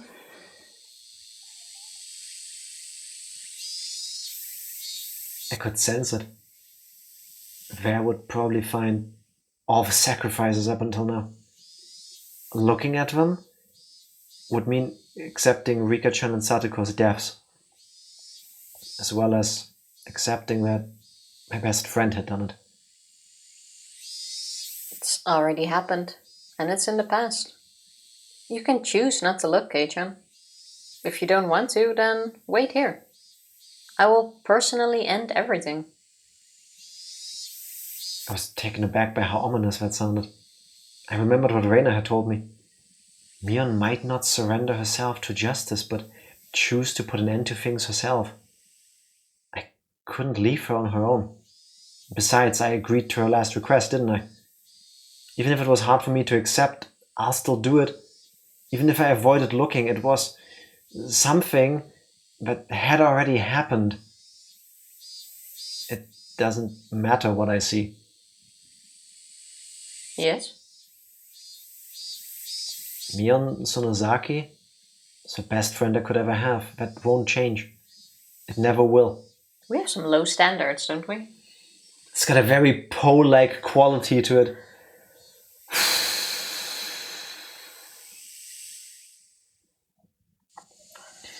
The treetops softly swayed in the wind. You and Reina both. Why do you only get really cool at times like this? Normally I'd say something rude right back at her, evading the question, but today I didn't. I just answered with a smile. At last Mion started walking into the thick forest, into the deepest part. If she's gonna jump into that stupid Onigafuchi swamp butthole, I swear. Is that actually here? Wasn't that a place?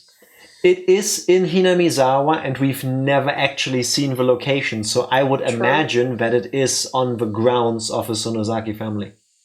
That just makes the most sense, because you don't want just anybody to happen upon it. It would be kind of macabre if every victim is just like floating in the swamp. After following a thin path that looked like an animal trail for a while, we finally came across a steep incline with a tunnel that reminded me of a coal mine or bomb shelter. We were surrounded by shallow hills. It had been created in a spot not visible from the outside. There were many silhouettes of crows in the trees here and there. The abnormal odor I'd been smelling for a while was doubtlessly escaping from inside this place. We are That's not going the swamp! We're not going inside the cave. The odor is the swamp. It's a bog. Those have a smell.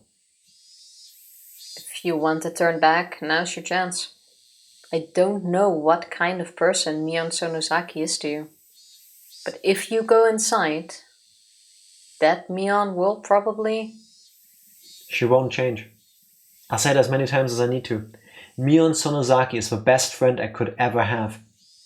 I clench my fists. Inside there was probably a sight beyond anything I could imagine. If I let my guard down, I might end up vomiting. Even so, I'll endure it. I'll overcome this pain and this suffering. It will never change that Mion is my greatest friend. I am nothing more than a demon, so I don't understand human feelings anymore. I have a feeling, though, that I know why Mion fell in love with you. Don't say that like it's not related to you. You're Mion. You're not a demon. You're human with human blood, and you're my friend. Mion made a gesture like she was wiping away tears from her eyes, then placed a hand on the big door of a tunnel entrance. Bro, come on. Mion is my best friend.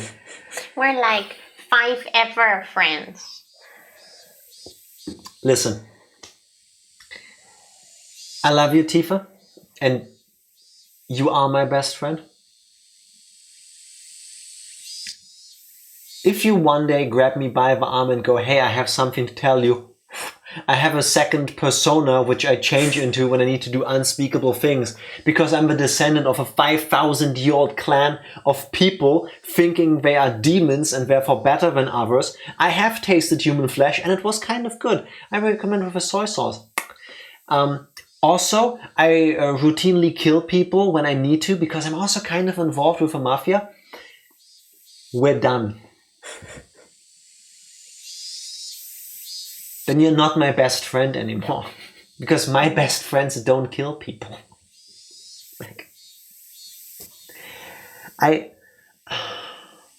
It took me so long in my life to get to a point to realize that just because I disagree with somebody, I can still try to find... I can still try to like somebody for their positives. And even in a moment like this, I can understand the, hey, I have fond memories of spending my time with Mion before the shit happened. Because, you know, in that moment, it was real. Like, the future didn't happen then yet. I get that part. But to go, no, I don't mind if you hurt people for fun and because you feel like you have to and sometimes you eat their organs. No, we're not friends anymore. It's okay, I can look past that. Oh my god. The lock on it was dauntingly strong looking. It seemed to demand the appropriate resolution from whoever would enter, just like the ritual storehouse. When the double doors opened, a stifling rotten air and a bunch of winged insects came rushing out. I remembered accidentally killing a hermit crab a long time ago by leaving its tank out on the porch, and how intense the odor it left was. If that was the smell of a corpse, then that's certainly what this smelled like. Inside it was pitch black, but Mion flicked a switch that turned on a light bulb, illuminating the interior. The path turned into a series of intricate wooden tunnels. We passed spaces that looked like they were for storage. Why do I think we're somehow walking back to the storehouse? How far away are they from each other? We don't know that. It seemed like a reasonable distance if Rika also went there for soy sauce just before dinner. I would not be shocked if a basement of a ritual storehouse was connected through a secret tunnel to this place. I think we're gonna end up there again. We passed places that looked like someone had lived there. All this indicated that it had been used as a bomb shelter and stockpile during the war. It didn't give an impression of a dug-out bomb shelter that had just been left there, though. There was a sense of dignity, as though this were a second Sonozaki house constructed underground. Despite being in pitch darkness below the ground, the voices of the cicadas were entering through an air hole somewhere, giving it a very mysterious feel. Yeah, that's just a speaker. We've got a CD player with cicada sounds going. You saw what was in the ritual storehouse, right? The piles of torture instruments. All of them were created to uphold the strict religious laws of Unikafuchi village. They were tools used to kill those who broke the laws in terrible ways as a warning to others. That was a long time ago. Watanagashi, originally a ritual meant as a deterrent, was once overseen by the three families. But thanks to the Kimiyoshi and Furude families going into decline, and the way the times changed, actually carrying it out became difficult. I can imagine why. You'd never think people could be okay with drowning people in a swamp and killing them in modern Japan. That's why the Sonozaki family built this. A secret place. So that we could continue to conduct the rite of Watanagashi, even in modern times. And look, some people have an indoor pool in their house, or even like a private cinema, and others have a little private swamp. Some people just put Silent Hill into their basements. No.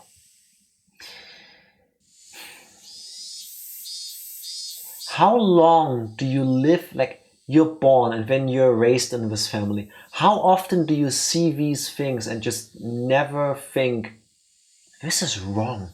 Not a single time. I've already mentioned that I find it amazing how the human mind is capable of bending to the point where you're willing to just accept basically any circumstances as normal just so that you can keep functioning. I think you're also forgetting how times before the internet and stuff were. Now, even after the internet. Listen, if tomorrow morning an article made the headlines that somebody found a place like this, I would not be shocked. Anything the human mind can possibly conceive has been done or is currently being done by somebody on the planet. I agree, but I also want to say with the internet being widely available, there might be someone like this who then sees, hey, this is indeed wrong. This is a cult. I should go somewhere else. But without any influence from the outside. Counterpoint. Sometimes these people meet on the internet and then it just snowballs. Because you go, oh my god, you do that too. I want to join you. Let's meet up. Meet you at Okinomiya Station. I know a cafe there. It will still come down to a way of thinking too, but if you are brainwashed for so long, there's little chance, I guess. Mion opened a large, strikingly different door. And inside was none other than a modern storehouse for ritual implements.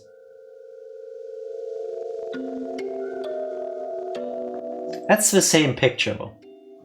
We definitely... Oh no, wait, she said this was built specifically, so we did not walk back. Yes, and Keiichi just pointed out that it's a modern one. So this is not the same one. A modern one? Yes. No, we said that it could be done in Tifa, modern it was times. the last line. A modern storehouse for ritual implements. Never mind. Basically, we are now standing in the Amazon warehouse of all Watanagashis. But it is exactly the same picture, yeah. Yes. There's quite a few, isn't there? Some of them were actually brought here from the original storehouse. All of the things there had been rusty and covered in dust, so they didn't seem that real. But the things in here were different. Every one of them had been well maintained and kept in a state that they could be used right away. Blades gleamed and spikes were sharpened. Also, perhaps as a precaution for the splatter of blood, the walls and ceiling were covered in the kind of tiling you would see in bathrooms, and there was even a drain set amidst the slight slope in the floor. There was also a coiled rubber hose along the wall attached to a faucet, perhaps for cleaning up the splattered blood. With cages to cry inside. Yes. So that your legs can dangle out of them, so that every now and then when Mion is hungry, she can just, cut off a toe and have it as a snack.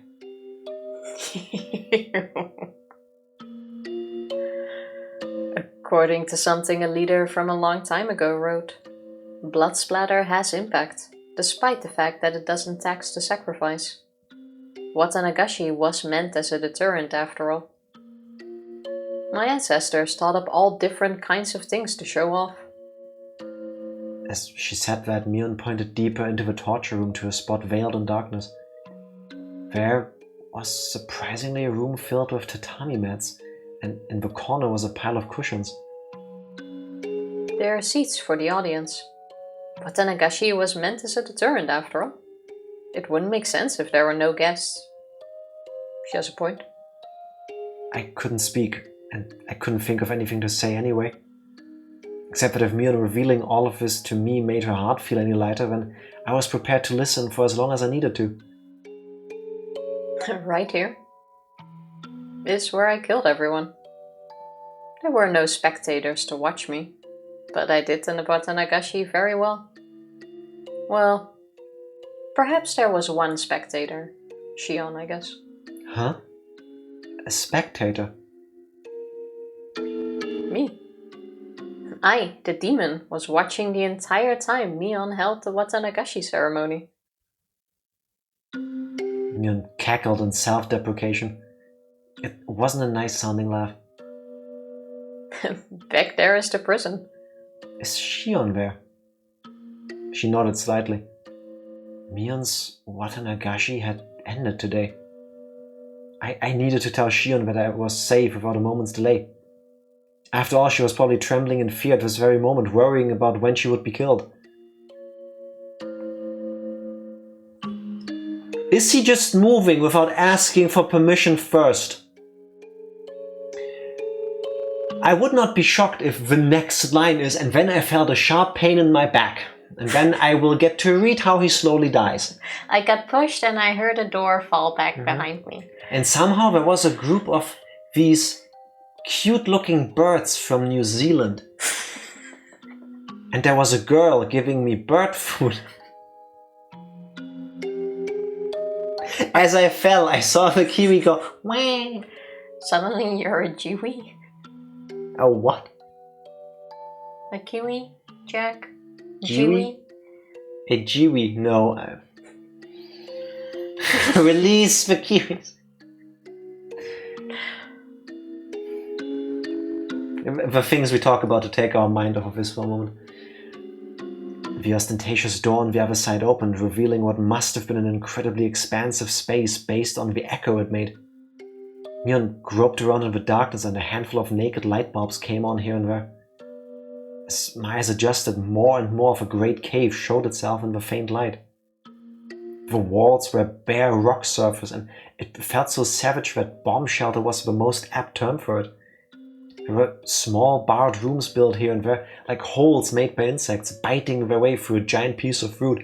See? Release the kiwis! It was immediately clear that each one of them was a prison. Where is everyone? Rika-chan and Satoko?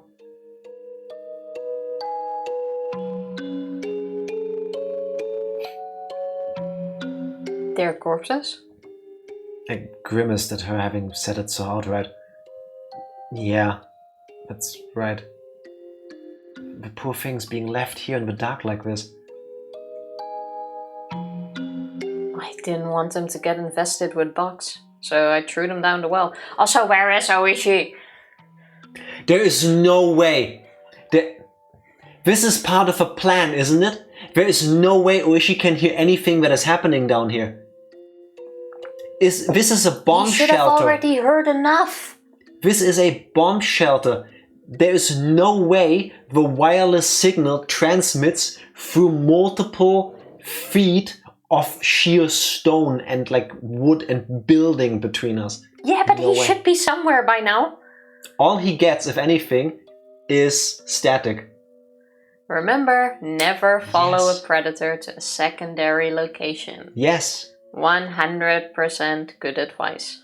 true facts. When a couple years ago we went to Venice in Italy, we were told by the hotel staff, take this paper map along. And we're like, that's very sweet, we'll keep it as a souvenir, but you know, we've got smartphones, you know, we've got GPS. And they were like, yeah, so do we, but it doesn't work. And we're like, why would GPS not work in Venice? And then they explained to us, because of all the buildings being so close to each other, you have a really hard time getting a good signal.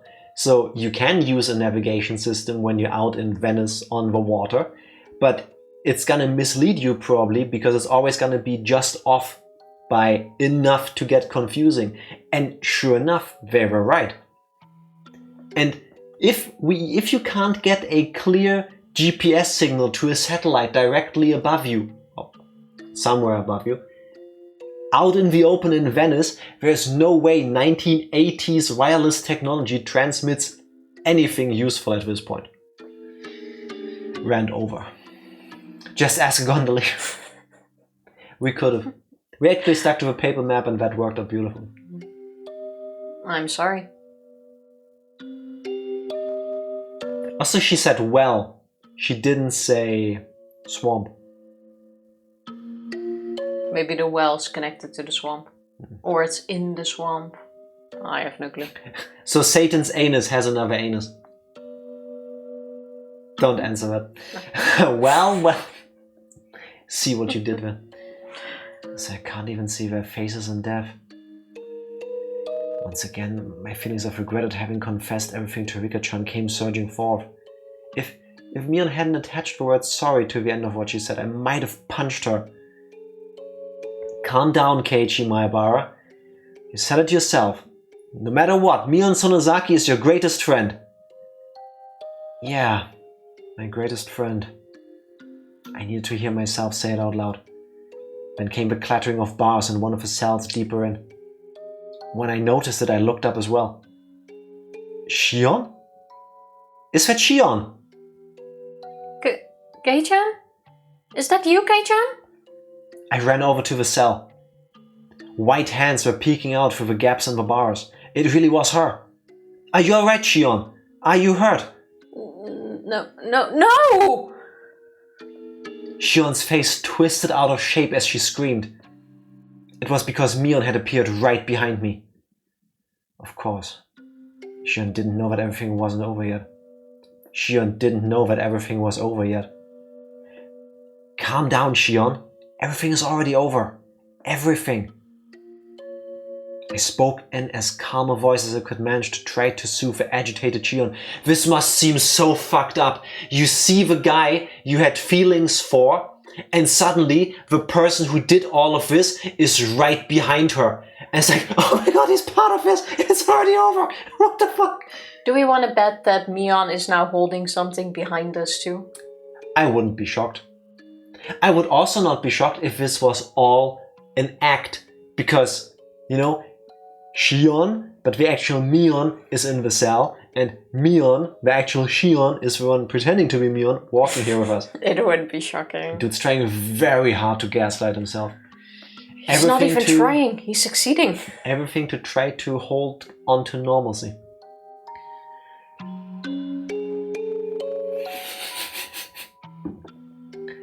However, it didn't seem like I was getting through her screams.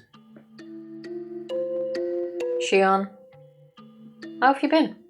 What the fuck? How have you been? How are you doing? How do you like sitting in pitch dark? No more, please. No more. I don't want to see anyone else die. If you hate me, then just kill me already. I'm the one you hate, right? Kill me now. Oh, I was like, she's. Sorry. Sis! Calm down, Shion. It's all over now. It's going to be alright. So calm down. Shion, who was screaming and rattling the iron bars back and forth, was truly in a frantic state. I gave a slight shrug of resignation, giving way to Mion. Is that in the anime? Please tell me it is, because I need to watch this scene after I'm done playing this game. Just standing there in front of the cage and like, please calm down. It's alright. I tried. You? Very much so.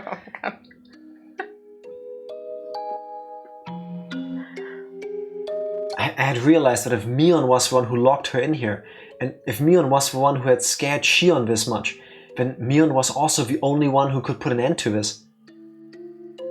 Mion spoke from over my shoulder, quietly. Relax. I won't kill you. No, I won't kill you just yet.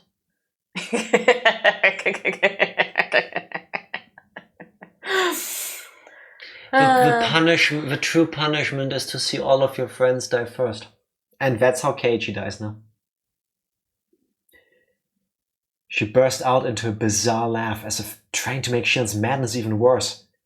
Shion broke out into a fierce shiver, brought on by that laugh, and rattled the iron bars as she wailed.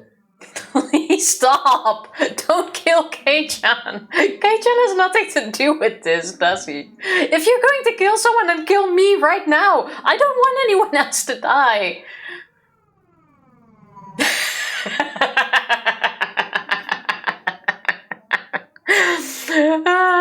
If you want to die that badly, then after I've killed this man, I'll take my time making mincemeat out of you. In accordance with the ancient rites, I'll do it slowly, starting with your extremites. Extremities. Oh, extremities. Extremites, Tifa? It makes sense. Is a energy bar for ants. I got a concussion from face palming in this scene. From the beginning, when she asked, "Can I have him for half an hour?" Like in the back of my mind, I was hearing, "Dumb ways to die." Especially the half an hour will be enough. I'll shave you down and mince you. I had that mincing machine set up specifically for you, after all. Or would it be funnier if I were to mince up Keiichi in front of you? Hey, quit it already. What do you have to gain again by scaring her at this point? No! Keiichi, run away! I tried to rebuke Mion for flinging terrible words at her this late in the game, but when I turned around, Mion's mouth, so much so that it was hard to believe, had twisted into a shape even thinner than a crescent moon. It was a smile. I could sense it like a jolt of electricity. The person here wasn't my best friend Mion. It wasn't that Mion Sonozaki had been tossed about by her heavy duty of succeeding the Sonozaki family either. Then, who was she?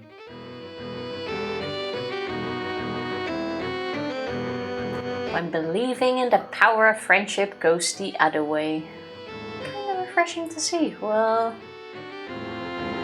Ba-bam. Suddenly, Final Fantasy battle music. This makes me want to select magic attacks and spells and skills. Ah, and here I thought the scenes were You're so silent the dumb. entire time since the break. What do you mean You battle missed music? every single audio cue too in the music and in the sound effects. It made sense She for didn't plug in her ear thing. It made sense for these scenes to be quiet. But yeah, I still had it in my pocket since the break. Oh my god. Okay, let's reload the last save file and get back to it. If I can... Well, that makes everything different. Do you hear the Final Fantasy battle music now? Yeah. It just made sense for the scenes to be quiet. Because you know it's a cave. I saw sparks flying before my eyes like what happens when you get hit in the back of the head. The strength in my body drained instantly and my head suddenly became heavy. My knees buckled under the temptation and hit the floor. Then my whole body abruptly collapsed. My face should have hit the floor, but it was comfortable as if I had fallen onto a down-filled futon. My consciousness reeled then receded. It was the kind of sensation like if you took a nap in a car, but you were still half awake and could listen to your parents talking as if they were far away. No, you wouldn't be listening, you would only be hearing it. It was happening so far away and the conversation was completely unrelated to you, so you would have no interest in it. So whether Shion was yelling in my ears or Mion was in vulgar hysterics, I didn't think it annoying, nor did it interest me. Now then, I wonder how I should go about preparing you. Oh yes, what do you think of a bed of nails?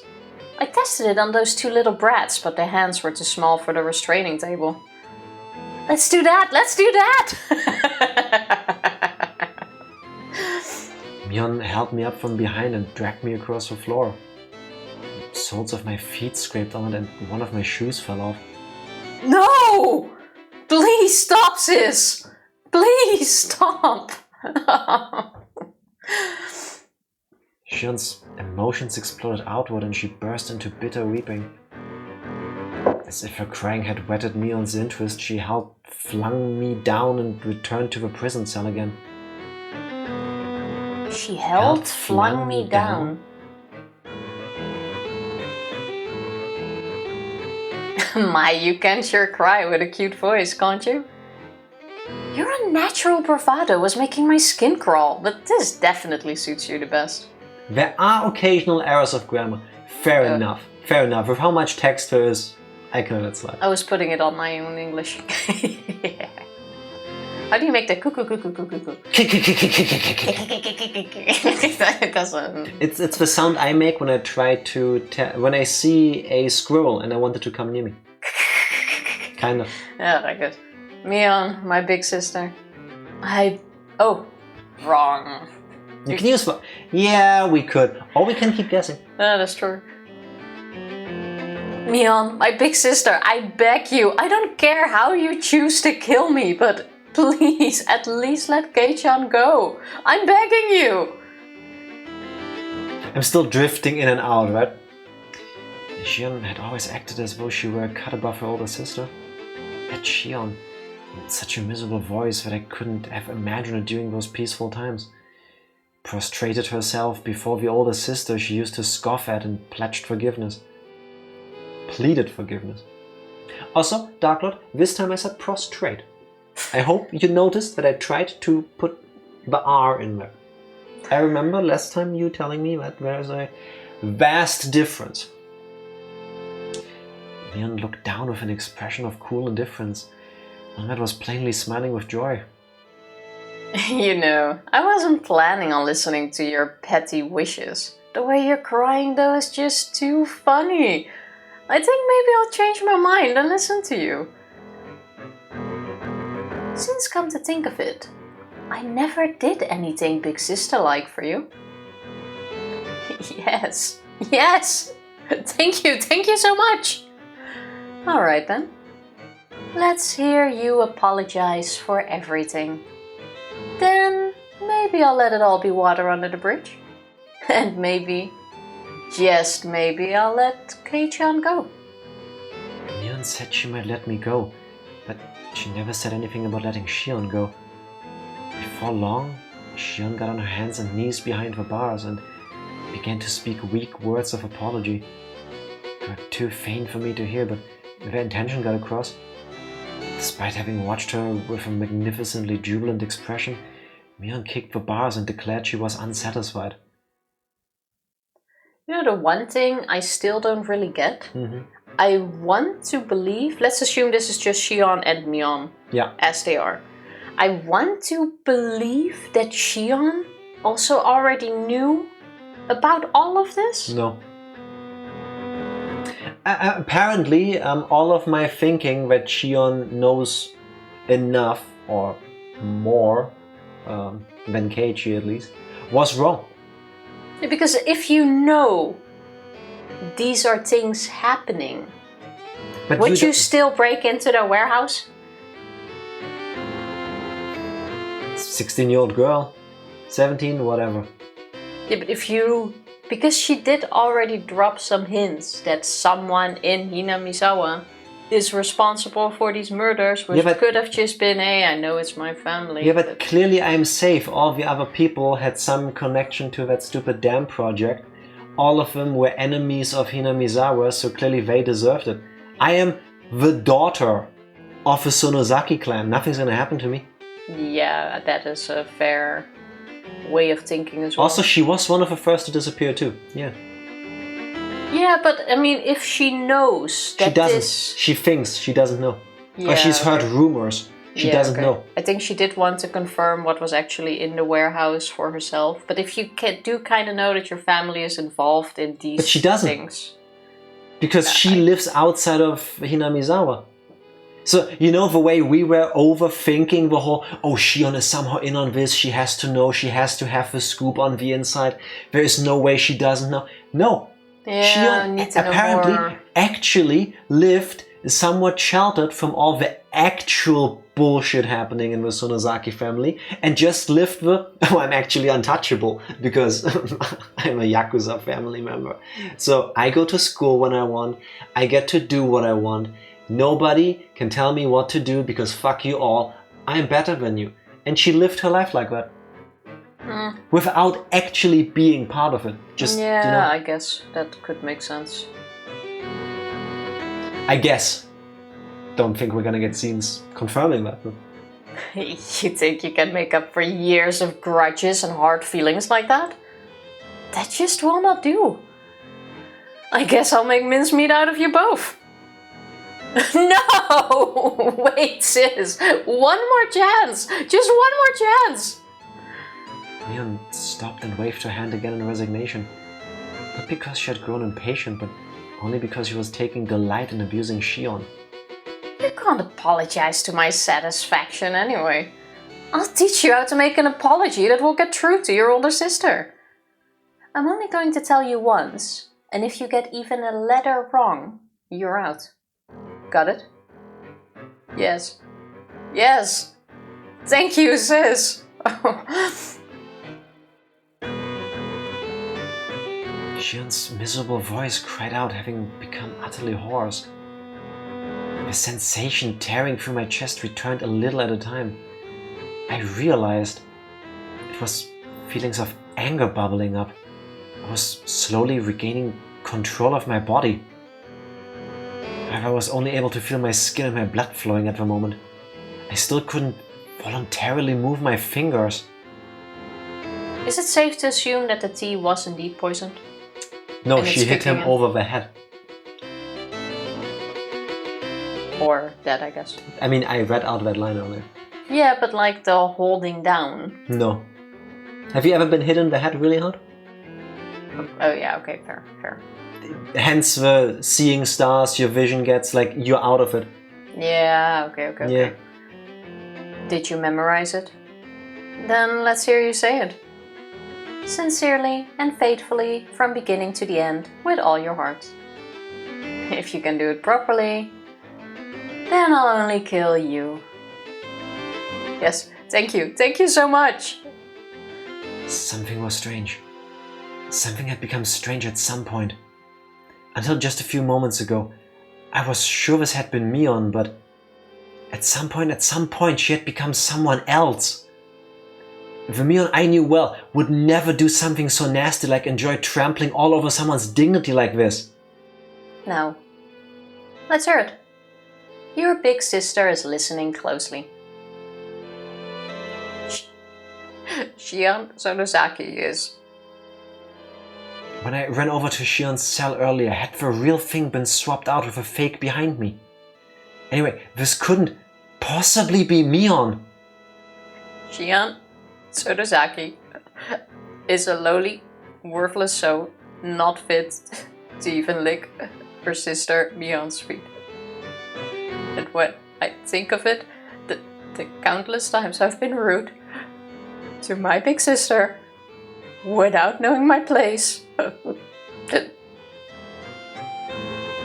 Yes, that's the spirit. I'll permit you to say a little more now, okay?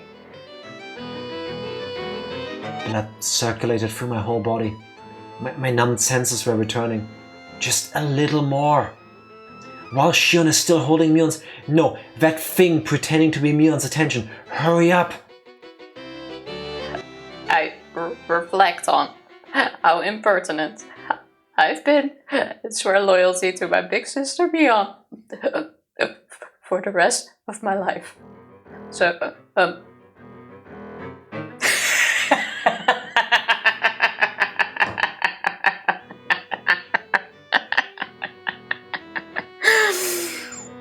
Mion's burst of laughter echoed throughout the big cave, growing to a terrifying level. That was not the laugh of someone who was alive in this world. It was none other than the laugh of a demon from the bowels of the earth. She laughed from her stomach until she grew tired of it and stopped smiling suddenly as if snipping a wire. alright already. That was funny enough for me. I didn't think you'd throw away that much of your pride. That was plenty enjoyable. Mion began to drag me again after I finally got the feeling in my body back and pulled me towards the torture chamber. Sis! Only kill me. Please, forgive him. Don't worry, alright? I'll be sure to kill you real good. After letting you get an earful of Keiichi's screams, that is. No! After dragging me to the torture chamber, she skillfully strapped me into the restraining table. Before I knew it, I was sprawled out and bound. She forced open my hands, with which I couldn't even make a satisfying fist, and tightly restrained each one of my fingers. She fastened only my hands and my fingers about tightly with hinges and locked them in place. I think I need to be a bit quieter, because I have a feeling... Yeah, roughly 20 minutes ago. Yeah, I'm a bit too loud. Good thing, do the same thing, just quieter, because now we're also in a different room. So we should hear this from farther away. What? I'm Speaking the truth. Yeah, but that's a lot harder, for me at least, than you think it is. Sis! Don't kill him! Sis! I can't. The door to the big cave with the jails had been left open, so I could hear Shion's cries of mortification the entire time. Can you hear it, Shion? Going to get started now. Please enjoy Kei-chan's young screams. Give it a fucking rest. The feeling in my body returned, and the first action I took was to tell off that thing that looked like Mion. If only... Oh my god. Imagine if he would have somehow been able to recover some sort of motor function while she was still turned to Shion and just hit her over the head. But now he's strapped in. But, I hope that's where we're gonna go with. He can kick her, because he's only strapped in at the hands. Or, well, the arms and hands. And his fingers. Awake at last, are we? I lied before, you know? About having wanted to give Shion the most miserable death of all, but locking her up because I hadn't thought of a good way yet. That was a lie. Mion brought over something like a toolbox. From inside it she removed a large metal hammer, and next to that she began to line up what looked like long, strangely shaped nails, whose ends had been turned into hooks, like the kind you'd see on a harpoon. I'll let her hear the screams of all those people that died because of her. And after they've soaked into her very soul, then I'll kill her. I've got pretty good taste, huh? No. I can't do a sound. Who are you? Huh? I'm Neon. Neon Sonosaki. Has the fear driven you crazy? No, you're not. There's no way you can be Mion Sonosaki. Mion snorted and continued her preparations for the horrifying torture. I see. Then if I'm not Mion, who am I? A demon. Huh? You're not Mion. Mion was just here. Give her back. Kei-chan, is your brain really doing okay? You're not going crazy with fear? Pretty strong choice of words. First, you clobber someone over the head to try to knock him out. Then you go, is your brain working? No. Not anymore. No, clearly not. Don't touch me. You damn demon. Give her back. Give Mion back. My best friend, give Mion back. Mion stood there for a few moments with her jaw hanging open, not having expected me to say that. I myself knew that I was about to go insane. I knew it was nonsense to demand Mion's return when she was right in front of me. But this person in front of me couldn't possibly have been Mion. There was no way I could accept that. Just say no, the demon can't torture you against your consent. That's true, we have not said no yet. That's true, we only said bring her back. So, this is what I thought. Mion really had been possessed by a demon and was controlling Mion as if it were a separate personality. Mion was just a victim being manipulated by it. The evil one was really this thing. It all had to be the doing of his demon possessing her.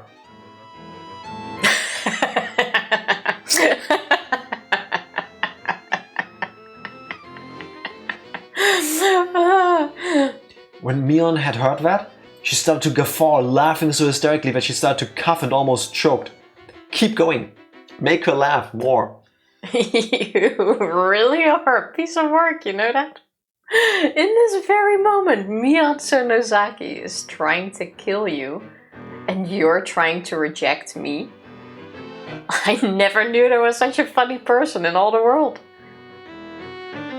If you want to laugh, do it all you want. No matter what you say, for I won't accept that you're Mion. Give her back. Away with you, demon!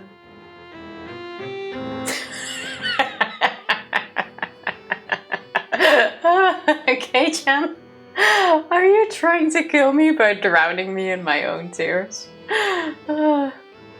Away with you, demon! Drowning you in my tears. No matter what, I wouldn't lose to that laughter of hers. I shouted loudly. I shouted from the bottom of my heart. I shouted from the bottom of my heart, so that the real Mion, trapped inside the Mion I saw in front of me, would be able to hear.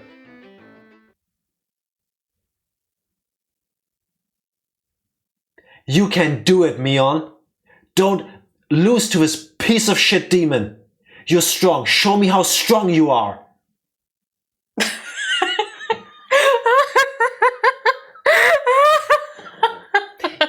You know, when you walk in on your little siblings or your like nephews, cousins or whatever, playing like heroes. Go away, evil Red Skull. I am Captain America. Have my punch of justice. And then you're standing there like... It's kind of the energy I'm getting from this exchange. Like, Mion standing there like, dude, really? Yeah, but he Really? still believes in the power of friendship. It looks like we're getting there actually somehow. No. I got my energy shield up. You can't hit me. Did you know that in comic book 365 in The Amazing Spider...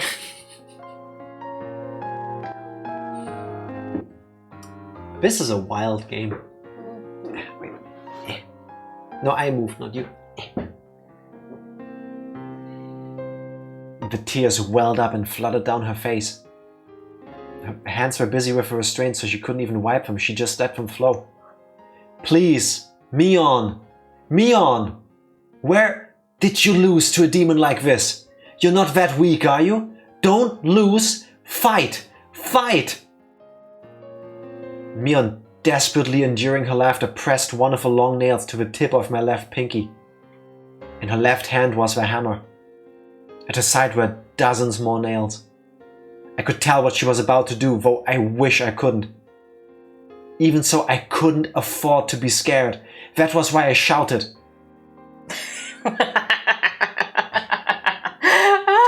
My sides hurt like they're about to split. Is that all? I'm going to get started now. Be sure to give her some good streams, alright? Not only am I torturing you, Kei-chan, but I'm torturing Shion as well. Why would you... Mion! Then I wept. Only sobs came out. There weren't an acceptance of the torture about to be performed, however. There were tears of regret that Mion had lost to the demon. Yet a small change did occur in the Mion in front of me. Her heightened excitement was draining little by little. By the time I'd realized it, the one in front of me had returned to being Mion. Kei-chan? This may not be something pleasant to take to the grave with you. You really seem to want to know though, so I'll tell you just one thing. I didn't know if this was Mion or just a display of momentary humanity the demon had recovered. A long time before the demon came to live inside me. It was gnawing at my heart, trying to spur me to violence, but I suppressed it with my reason. That settled the demon down, and I got to thinking it had gone away somewhere. As it turned out, I was wrong. It hadn't left me, it had just gone to sleep. I noticed that there were tears forming in her eyes. The demon woke up again due to a certain small opportunity. What do you think that opportunity was? There was a sad and yet reproachful light in Mion's eyes. Do you understand? I don't. I don't know. What gave a demon the chance to beat Mion? Love. This might be strange for me, a demon to say, but you're the reason that everything got so messed up.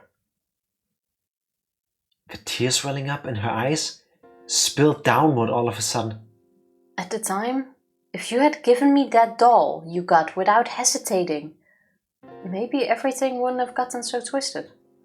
all goes back to that one moment. I would like to use a moment to issue the following statement. Fuck off. All the way off. No. Hell to the no. I was thinking it was going to be seeing the SWAT guy hit my sister. Nah, we already knew it was us. I didn't. It would boil down to us the moment she said that. The doll I got.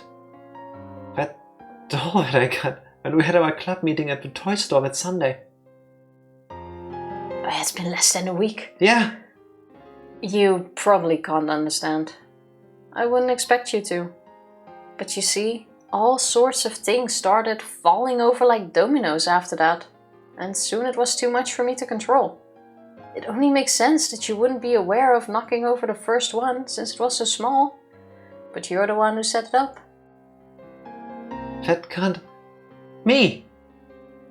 If you hadn't made Mion cry, then I wouldn't have had to wake up. Is that enough? For you to die in peace? A mistake that I'd made on that day was what messed everything up.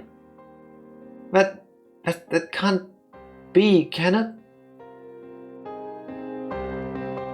It only makes sense that you wouldn't be aware of it. Even so, Kei-chan, you are without a doubt the cause. If you had nonchalantly given me the doll that day, then I don't think this would have happened.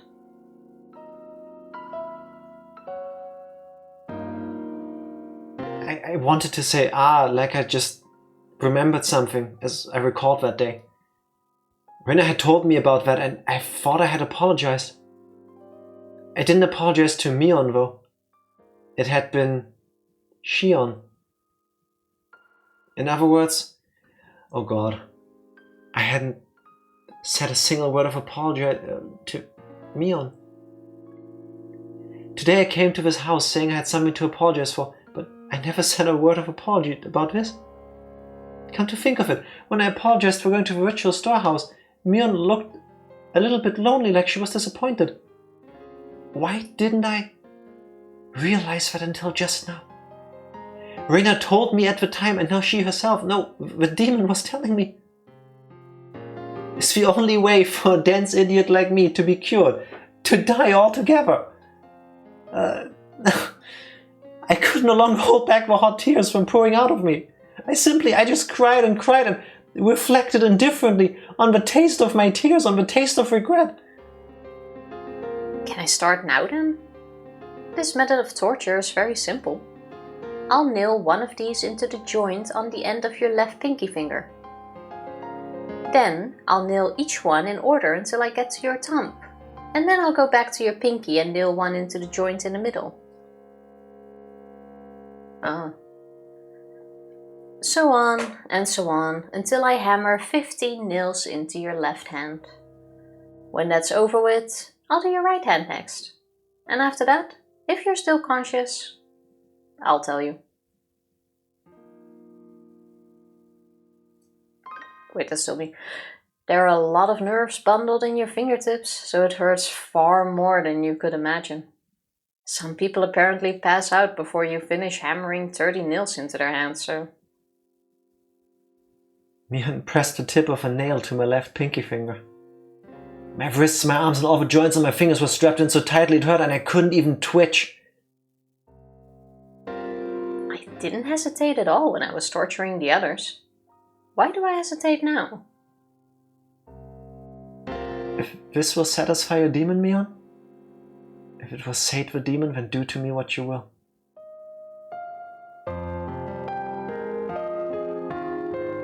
Are you serious? Compared to how much I hurt Mion, this is nothing, right? Do as much as you want. In exchange, promise me 2 things. Mion was silent. She did, however, wait for me to speak. After you're satisfied with causing me pain, forgive Shion. She's been punished enough to make up for her crime of sneaking into the storehouse, hasn't she? You. After all this, you can still worry more about Shion than yourself. The other thing is that when you've had your fill, you disappear. Give that body back to Mion. That's all.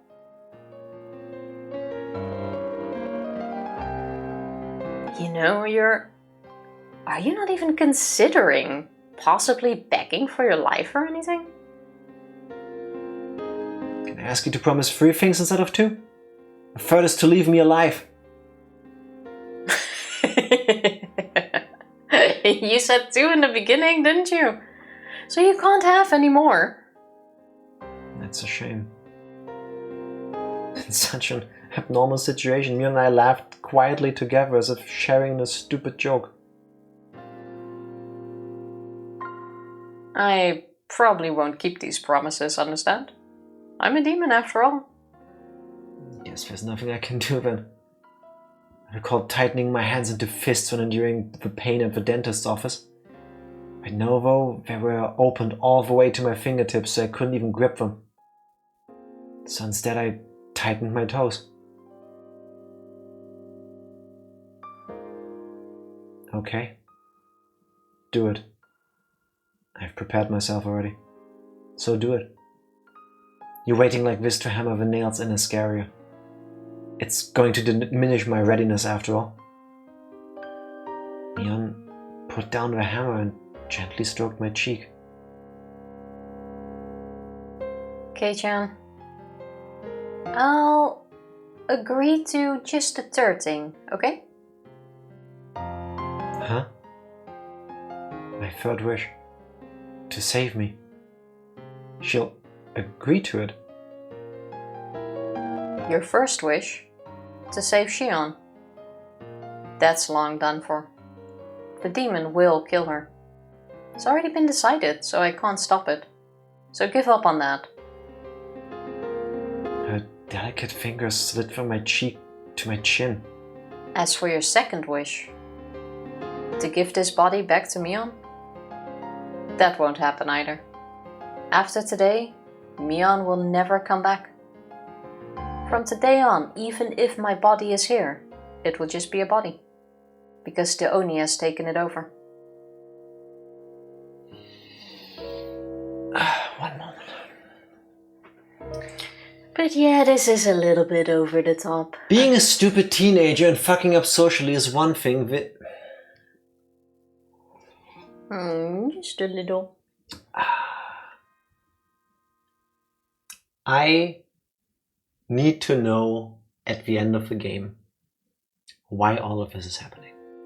Because I'm guessing what we're now supposed to believe at least is that the same thing happened in chapter 1. We didn't really get there. This seems to be a different... No, in chapter 1 it was Reina. She got possessed. True, Reina did go mad. But not only Reina. Mion was also somehow in on this because she then came over with the syringe. Actually, scrap my idea. It can't be that the demon possesses a different character each chapter because in chapter 1 it was 2 people. Yeah. I hate this game. Butterfly effect on crack. Yeah. I think we're using something stronger than crack If here. everyone was aware of the consequences, no one would do this shit. No. I know it. Sometimes even if you do know the consequence, you don't know. But this, I think if someone tells me, hey, if you do this, you will get tortured horribly. And maybe everyone you love will die, I think that is a very clear consequence. That one can understand. But Let's continue for now. No, I have thoughts. Oh my god. That's not how I it would works. like to get to a point where it also makes sense to save. Yeah, we're gonna because- finish the game tonight. That's how that is. So, no, we're not. Highly unlikely. What messes me up is the punishment isn't for trespassing.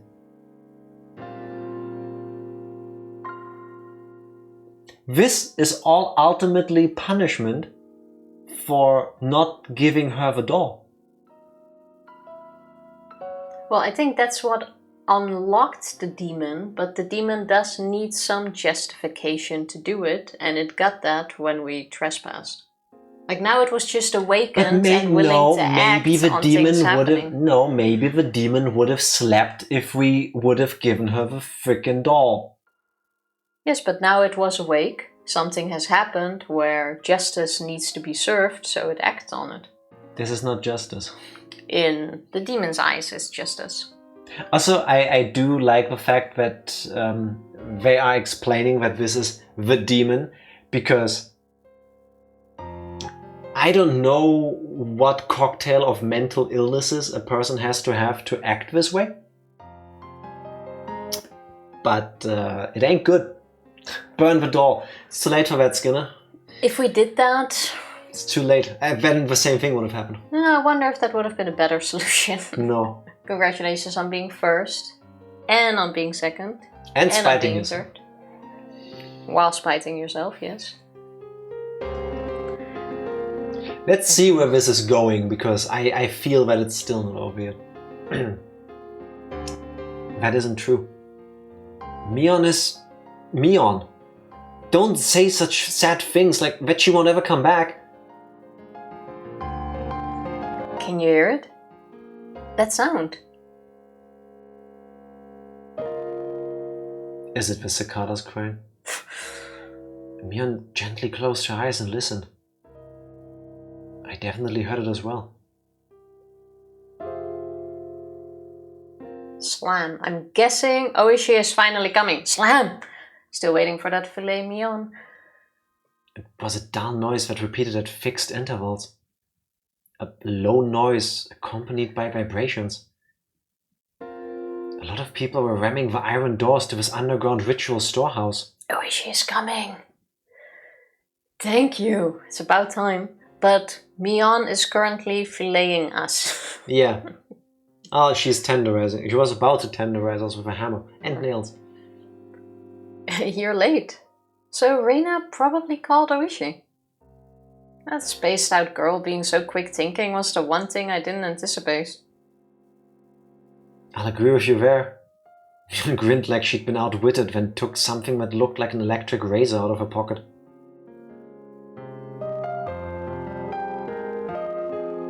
That's a taser. When she pressed the switch, pale blue sparks flew out with a snapping noise. You've probably never seen one before, right? It's a real stun gun. It's illegal and its output has been increased quite a bit. Was that what you hit me with earlier? That's not a toy children should be playing with, you know? Any of the other torture devices here are, but not that. You remember when you were about to hammer nails into my fingers? You're right. She seemed to want to use the stun gun on me. Unable to move, I felt her press the cool lump of metal to my neck. I heard a roar as though they'd broken down the first large door. The halls were a bit complex, but aside from the door to this very torture chamber, there was nothing in their way. I won't kill you, but I will have you go to sleep for a bit, Kei-chan. Ooishi will be here soon. This will only hurt a bit. Feeling the same shock as before? Gritting my teeth wasn't going to help much, but I clenched them tightly anyway. However, just as she did when she was about to hammer the nails in, she hesitated a little. Also, I want to say gritting your teeth in this situation will help, because what if you bite off your tongue? Tifa is not fit to give you advice on what to do preparing to get tasered. That's not advice, that's a thought. Isn't there otherwise a chance you will bite off your tongue? If your body is convulsing from being electrocuted, your body is gonna do whatever the fuck your body wants to do, and gritting your teeth before that won't change that. Well, I've never been electrocuted to that point. Biting off your tongue usually makes you bleed out. Yeah, but also exactly. Very true. So I would think keeping them closed, because I'm assuming the shock... You are not going to control your teeth the moment the electricity runs through your body. Yeah, but I think that shock might also No. keep them shocked, because No. your muscles will start spasming. No. Yes, and when your muscles move, what do? Yeah, but there might be a difference at being fully open You know and your- already being shut. You know your tongue is also muscles, and if you do this, and your tongue goes... Yeah, but you're just making the chance smaller, I would think. Gritting your teeth might also just chip your teeth. Also possible. But better than bleeding out. 99% of people will open their mouth without an expletive the first time they get taste. That also makes sense. That's what the internet videos have told me. I cracked open my tightly closed eyelids. I'm sorry. For disgracing Mion. I made a promise before coming in here. Whatever happens, the Mion inside my heart won't change. Look, forget about that. If you ever see me after today, don't come near me. By then, it will be the demon that inherited my corpse. What are you talking about? Just as I tried to save it, a much stronger light than before shined, and like a television being switched off, my consciousness went black. I love the explosion sound, because I don't think you're gonna hear an explosion sound when you're being stun-gunned. That does not seem like a tasing sound, I guess. June 1983. A string of disappearances occurred in Hinamizawa village, Shishibone City, XX Prefecture. The suspect is Mion Sonezaki, 18 years old. She is suspected to have kidnapped 5 Hinamizawa residents between June 19 and June 21. Oreo Sonozaki, Shion Sonozaki, Kiichiro Kimiyoshi, Rika Furude, and Satoko Hojo, imprisoned them and killed them. She also offed her own grandma. Not surprising. Preliminary investigations on the incident were delayed at the time due to insufficient evidence, but it resolved coincidentally and shockingly. Get it? Shockingly. On the morning of the 23rd, a vehicle patrolling the Sonozaki property heard screams from inside and rushed in as an emergency measure. Exactly what Oishi planned.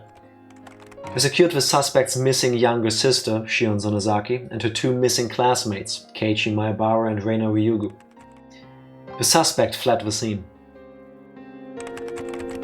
Deep in the detached basement of a Sonozaki property, which is believed to have been used to kill those who disappeared, we discovered hair, flakes of skin, blood, etc. of the other 4 missing persons: Oreo Sonozaki, Kiichiro Kimiyoshi, Rika Furude, and Satoko Hojo.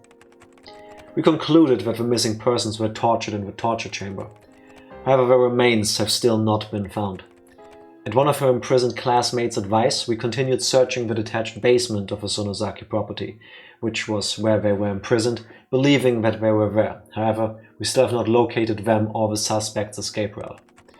In addition, investigations are continuing as to her participation in the serial freak death incidents of recent years, thinking it would give some clue. But no evidence that Mion Sonozaki was involved, either directly or indirectly, has been found. There are still many unclear points as to the motive behind the incident, and as those of the Sonozaki family and the residents of Hinamizawa have been extremely uncooperative in assisting us, we expect to require a long time to clarify them. I would be shocked, Jack. Called that, didn't I? The opinion of a local officer knowledgeable about the region is that this may have been lynching, an internal form of punishing sacrilegious acts carried out against the beliefs of Hinamizawa village. It is clear that these incidents are particularly rooted in this region, and the prefectural police department has ordered a cautious investigation. We anticipated gaining valuable clues from the missing person believed to have been imprisoned for the longest time, Shion Sonozaki, the suspect's younger sister. Her mind was stricken by the grave after effects of the incidents, and she has not been in a state of mind to properly answer any questions about what she knows. The psychiatrist concluded that she is in a temporary state of shock, but it doesn't seem hopeful that she will recover today either.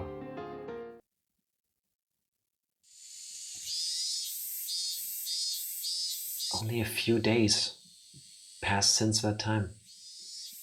After that I was rescued by Ooishi-san and his subordinates, whom Reina had called in. Aside from my entirely blank state of mind, I had no external injuries. The most I had was a small burn mark from where the stun gun hit me. As I was having a checkup in the hospital, Ooishi-san asked me all sorts of things, but I don't really remember what he asked or how I answered him. From what I heard, surprisingly, Mion still hasn't been captured. There were apparently a great many hallways and smaller rooms extending out from the depths of a prison. It wouldn't be strange if she had fled to one of those and hidden herself.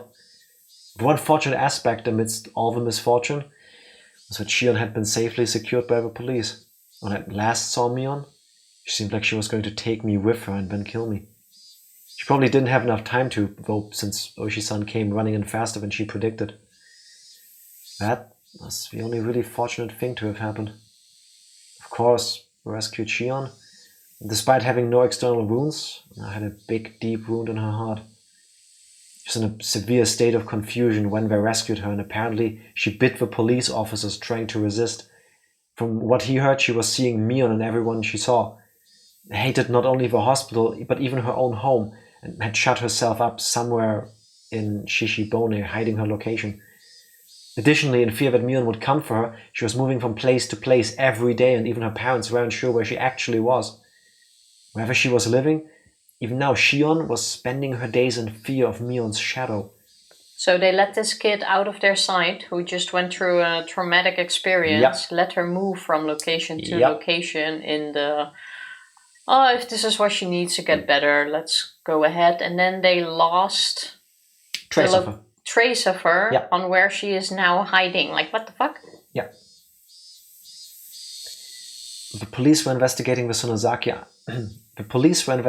Sonozaki's underground storehouse at this moment, since they couldn't find the remains of the other sacrifices. Hadn't Mion thrown the corpses into a well?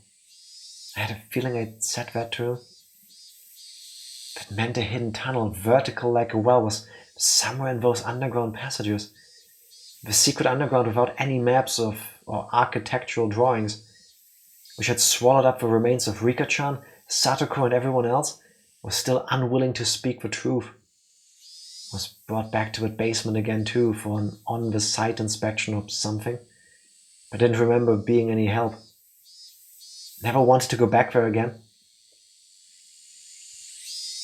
For days afterward, the Sonozakis living in Okinomiya, in other words, Mion and Shion's parents, the big-name Yakuza, would come to our house to apologize, bringing many of their followers with them.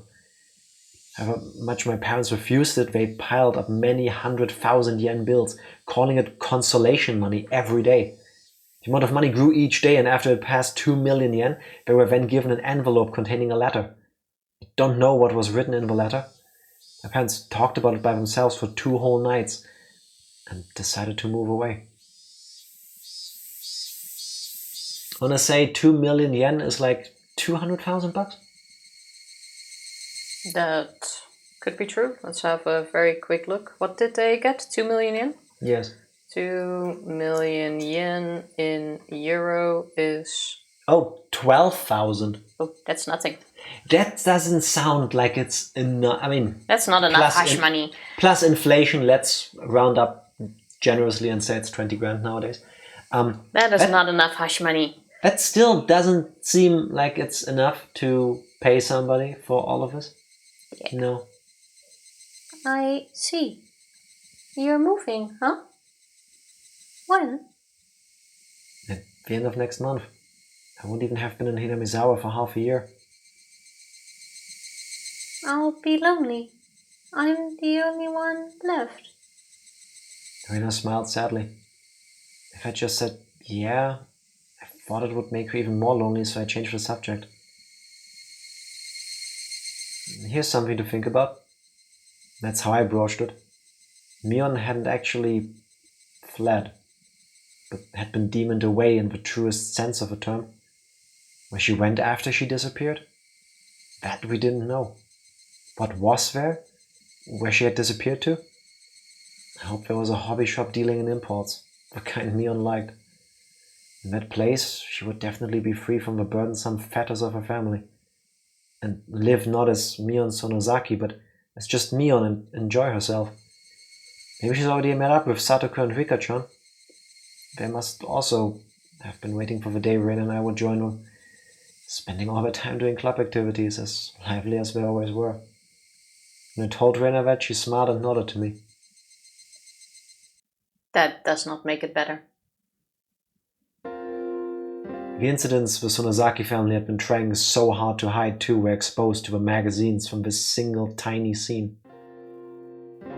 The serial incidents of recent years were all pulled up like a long vine in the ground, one by one, and for many days news of it was brought up on talk and variety shows.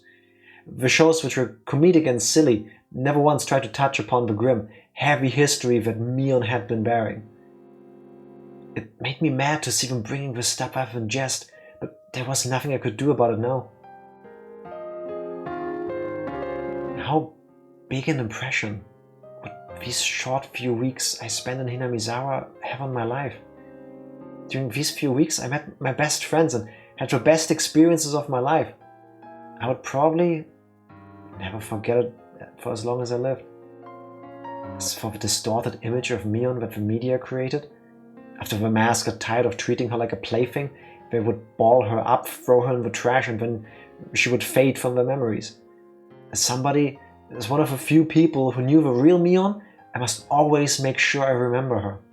Beyond any doubt, that will surely become my offering to her. The sky reached so far up and towering clouds floated through it. Fuck that word. The real summer was just before our eyes.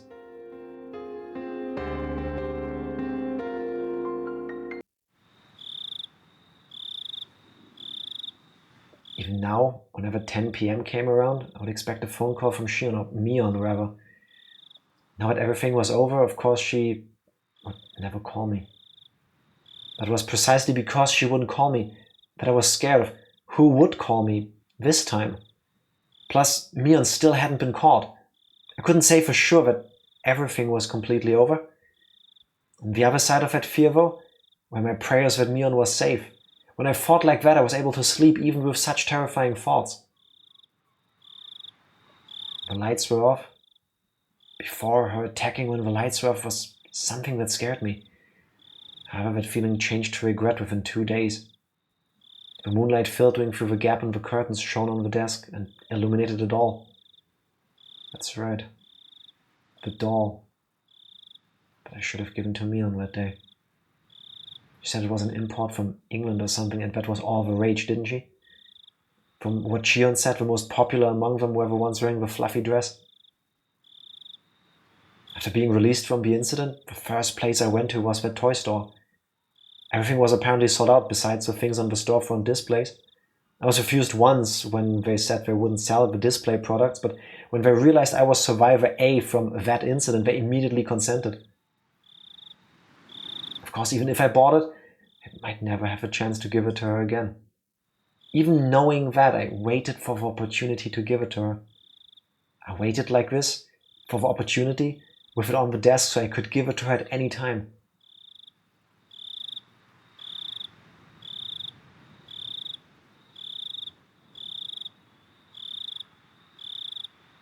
Honk.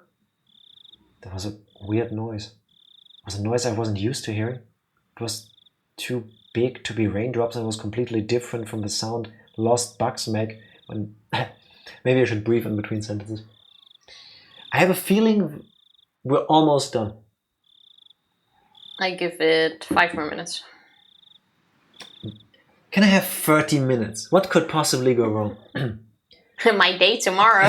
That could possibly go wrong. Screw your day. Tomorrow is a solo stream anyway. Who cares about you being tired? You should care about me being tired. Tomorrow is Sonic Adventure. Day. It was too big to be raindrops, and it was completely different from the sound lost bugs make when they ram into fluorescent lights. I figured I must have misheard it and nestled back into my futon. Plonk. The noise happened again. I wasn't hearing things. I definitely heard it. Where was it coming from? I got up and turned on the light. Who's it gonna be? If it was a second, there would be a third. Shmion. From where, though? I listened carefully. Plonk. I think, Rena. The window. Some sort of pebbles were colliding with my window. When I realized they weren't being blown there by the wind, but rather being thrown by a person, I gave a start. I looked at the clock. It was 2 a.m. Who would it be at a time like this? I quietly peeked out front through the gap in the curtains. In the light at the gate, despite it being so late, I saw someone. Thank you, Dark Lord. We are almost at the end. They picked up a piece of gravel and threw it at this window. It hit the window and made a plonking noise. Who was it? Just go look! Oh my god. I caught my breath in surprise. If my eyes weren't deceiving me, that person was Mion. I threw open the window and looked at the figure again. My eyes certainly weren't deceiving me. It was Mion. It was Mion. She was alive.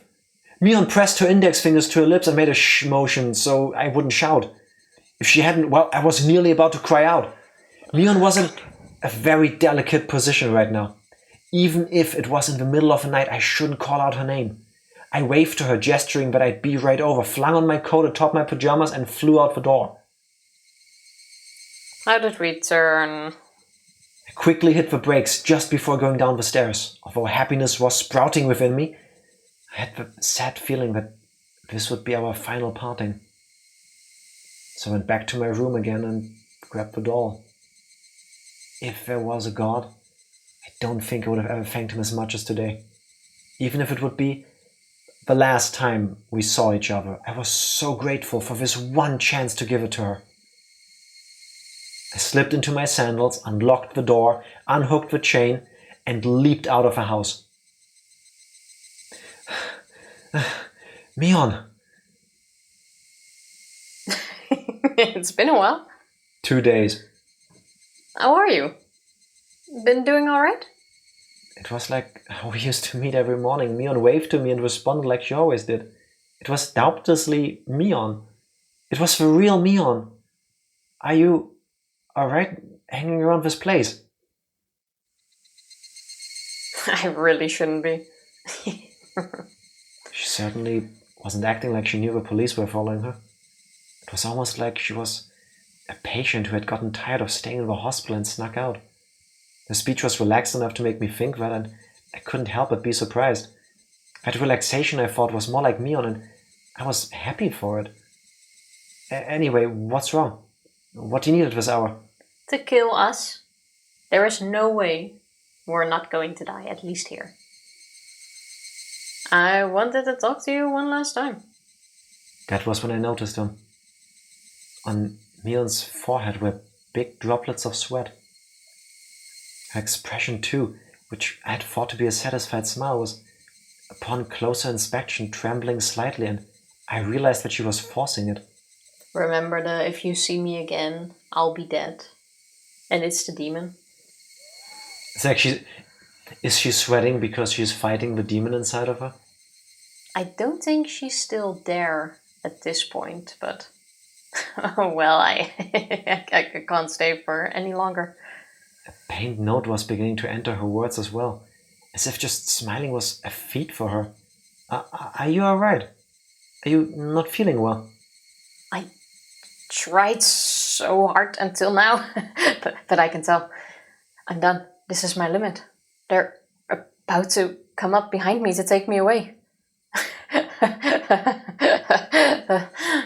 Mion's smile crumbled and started to stiffen. Did she push herself this much to come all this way for me?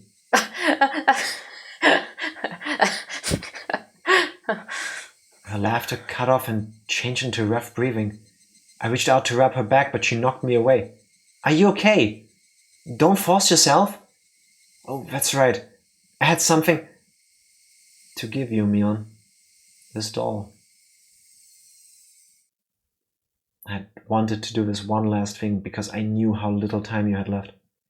But this last thing, it...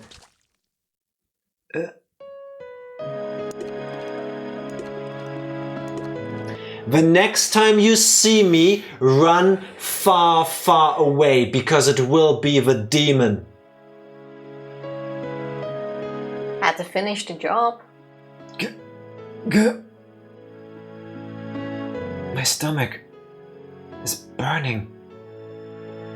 But I also don't get his thoughts. Why would he think this was okay? Mion took a meat cleaver-like knife and stabbed me. And pushed it in tight and took it and twisted it.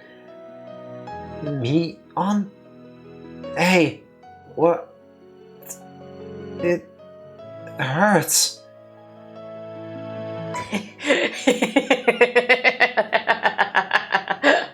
I made it. I made it.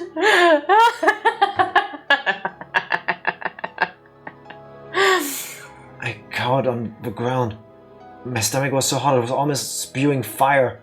Mion watched it, then took a few steps back and cackled. I've done it. I've done it all. That's everyone I wanted to kill.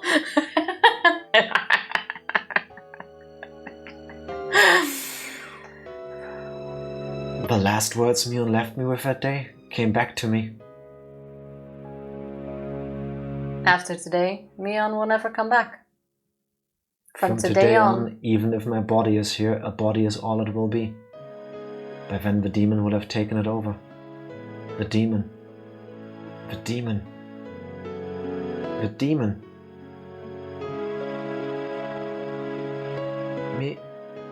Me on. This can't. I thought we had finally been able to meet. This can't. Mion. In a pool of blood of my own design as the doll I bought for Mion dyed in red. So red. Mion? The good fortune of having been allowed to Mion once more, and the misfortune of that meeting being torn apart before my eyes. Should I be grateful or cursed? My emotions were neither of those as my consciousness sank deep into a black swamp. The doll I bought for Mion, the blood had ruined it. No matter how I scrubbed and scrubbed, it had needlessly been ruined. The sad moon was so white it looked frozen.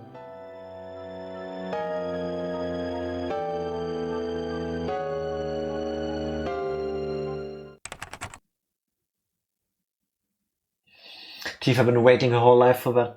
Oh, there have been moments like this. She's really good at that, like cackle. What are we supposed to do after all we've been through, when everything we felt so right was wrong after the love is gone? Nah, I'm sorry. Keiichi completely lost me here. And I have to apologize to the neighbors tomorrow. You've been louder before, don't worry. Yeah, it's been loud. One last scene. Yeah, go with it. Doesn't make a difference now. June 28, 1983. A violent incident occurred in Hinamizawa village, Shishibone City, XX Prefecture.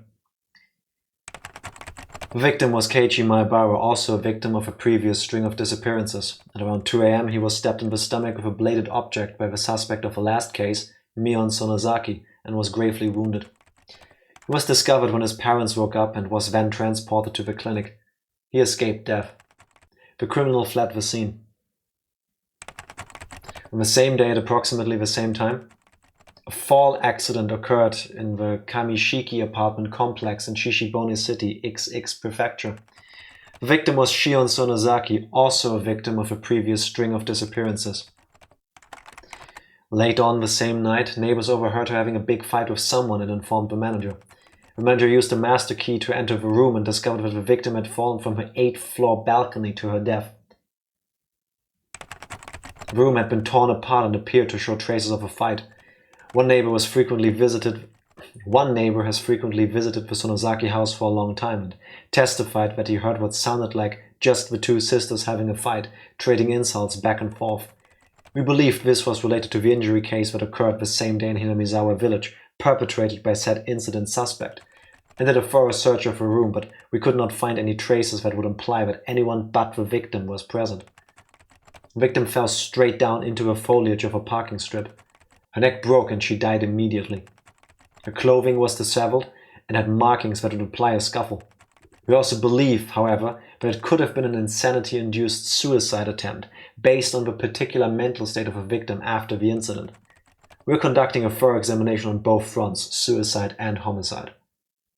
Imagine if they kept her, in a safe location to monitor her.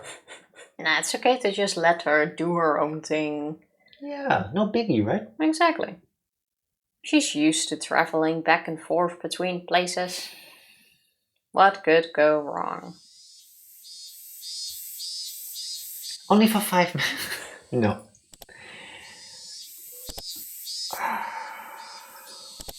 This episode never ends, does It's it? probably the actual end.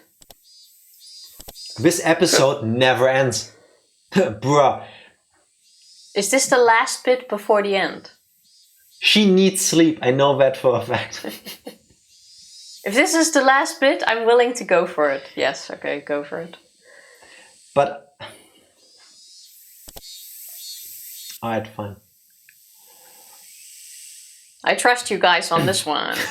16 This is hours. not a, Mom, one more bit. One more round. Yes.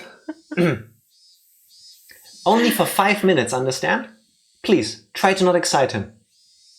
Yes, I'll be careful. Clack? What kind of a sound? Oh, the door. What did you think? I don't know. If I read clack, I can't imagine a sound, but the moment you hear Clack. the door, it makes sense. Yeah. Somebody unlocking the door. Yeah. Clack. The door opened, and as I expected, ooishi-san came in. Hello, Maebara-san. It's been a while, hasn't it? Tell me, how have you been since then? As a matter Really? of fact. Really? Ah. What do you think? The doctor says my post-operative recovery seems to be going smoothly, but I think I got worse when I saw your face. Bitch! That is very deserved.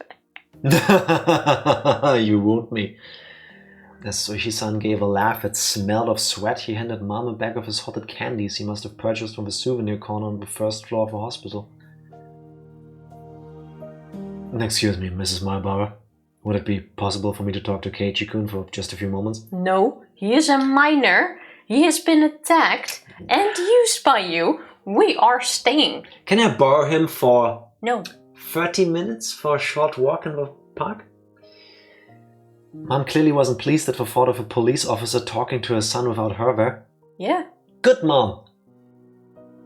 However, I insisted. Mom, sorry, just a little while. Just 5 minutes, okay? Though grudgingly, Mom left the room. When she closed the door, Ishii-san grinned widely and looked around the room. A room to yourself? How high class. My old lady always gets a shared room, It's quite lively, however. Seems like you're a higher rank if you have a worse disease in places like that. The sicker you are, the prouder you are, or maybe the more arrogant. Ishii-san, we only have 5 minutes. I would like it if these were the last 5 minutes we ever saw each other. I don't have any connection to Hinamizawa anymore, and this isn't in Hinamizawa anymore either. So we are mad at Oishi Yeah. for everything that has happened, but we're still gushing over Mion. Yeah. Oh, okay. I just wanted to say that out loud. Okay, continue.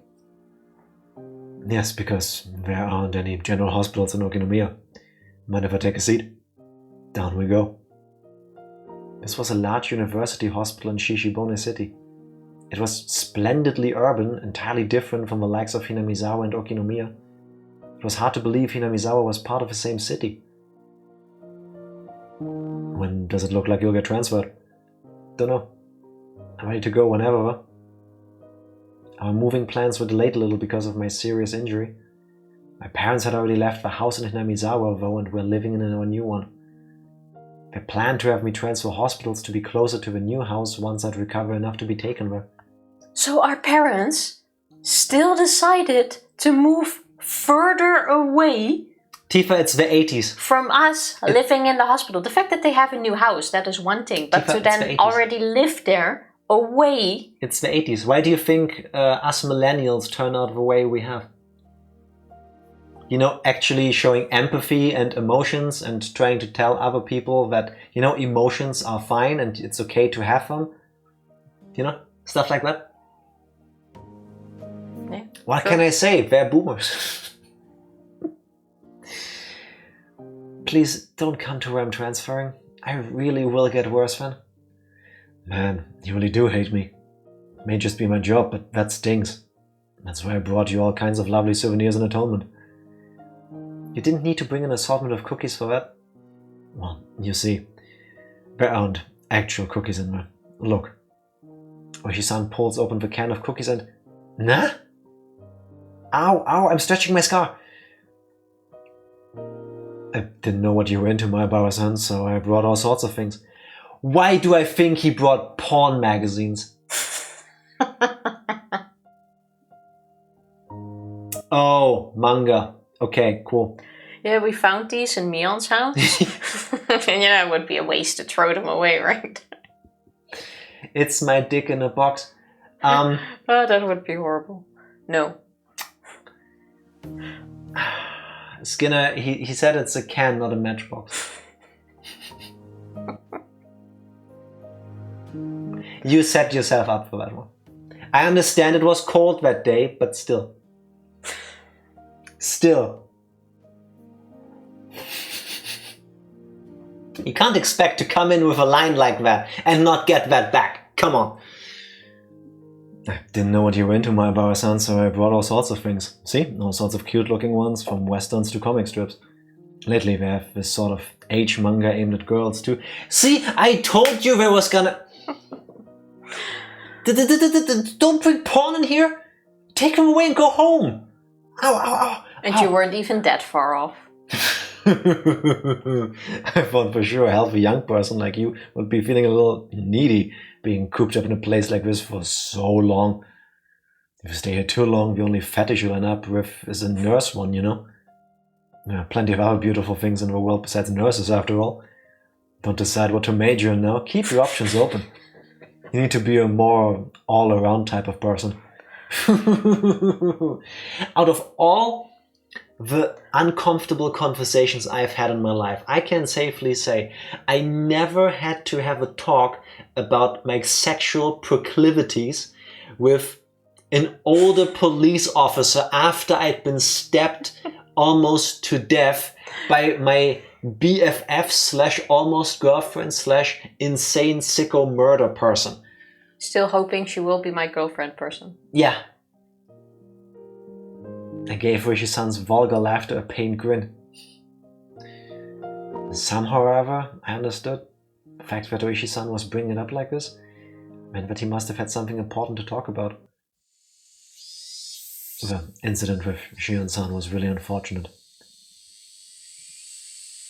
The night I was stabbed by Mion, Shion fell from her balcony and died. They said the police were investigating all possibilities, accident, suicide and homicide, but it could only have been Mion's doing. Mion found out where Shion was hiding and pushed her down to her death. Nothing else was conceivable. It couldn't have been an accident. It was Mion. It had to be. The criminology guys are saying it had to be a suicide, but I'm of the same opinion as you, Maebara-san.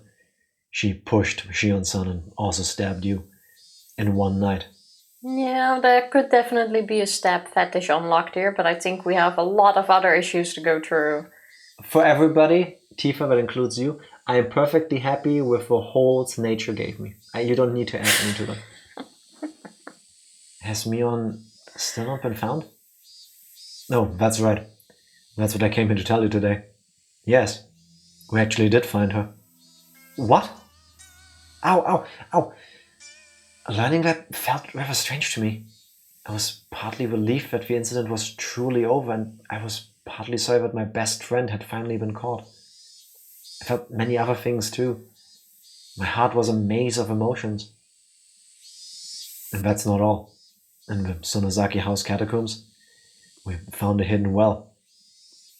Just as you said, Maebara-san, we found the remains of all those who disappeared at the bottom.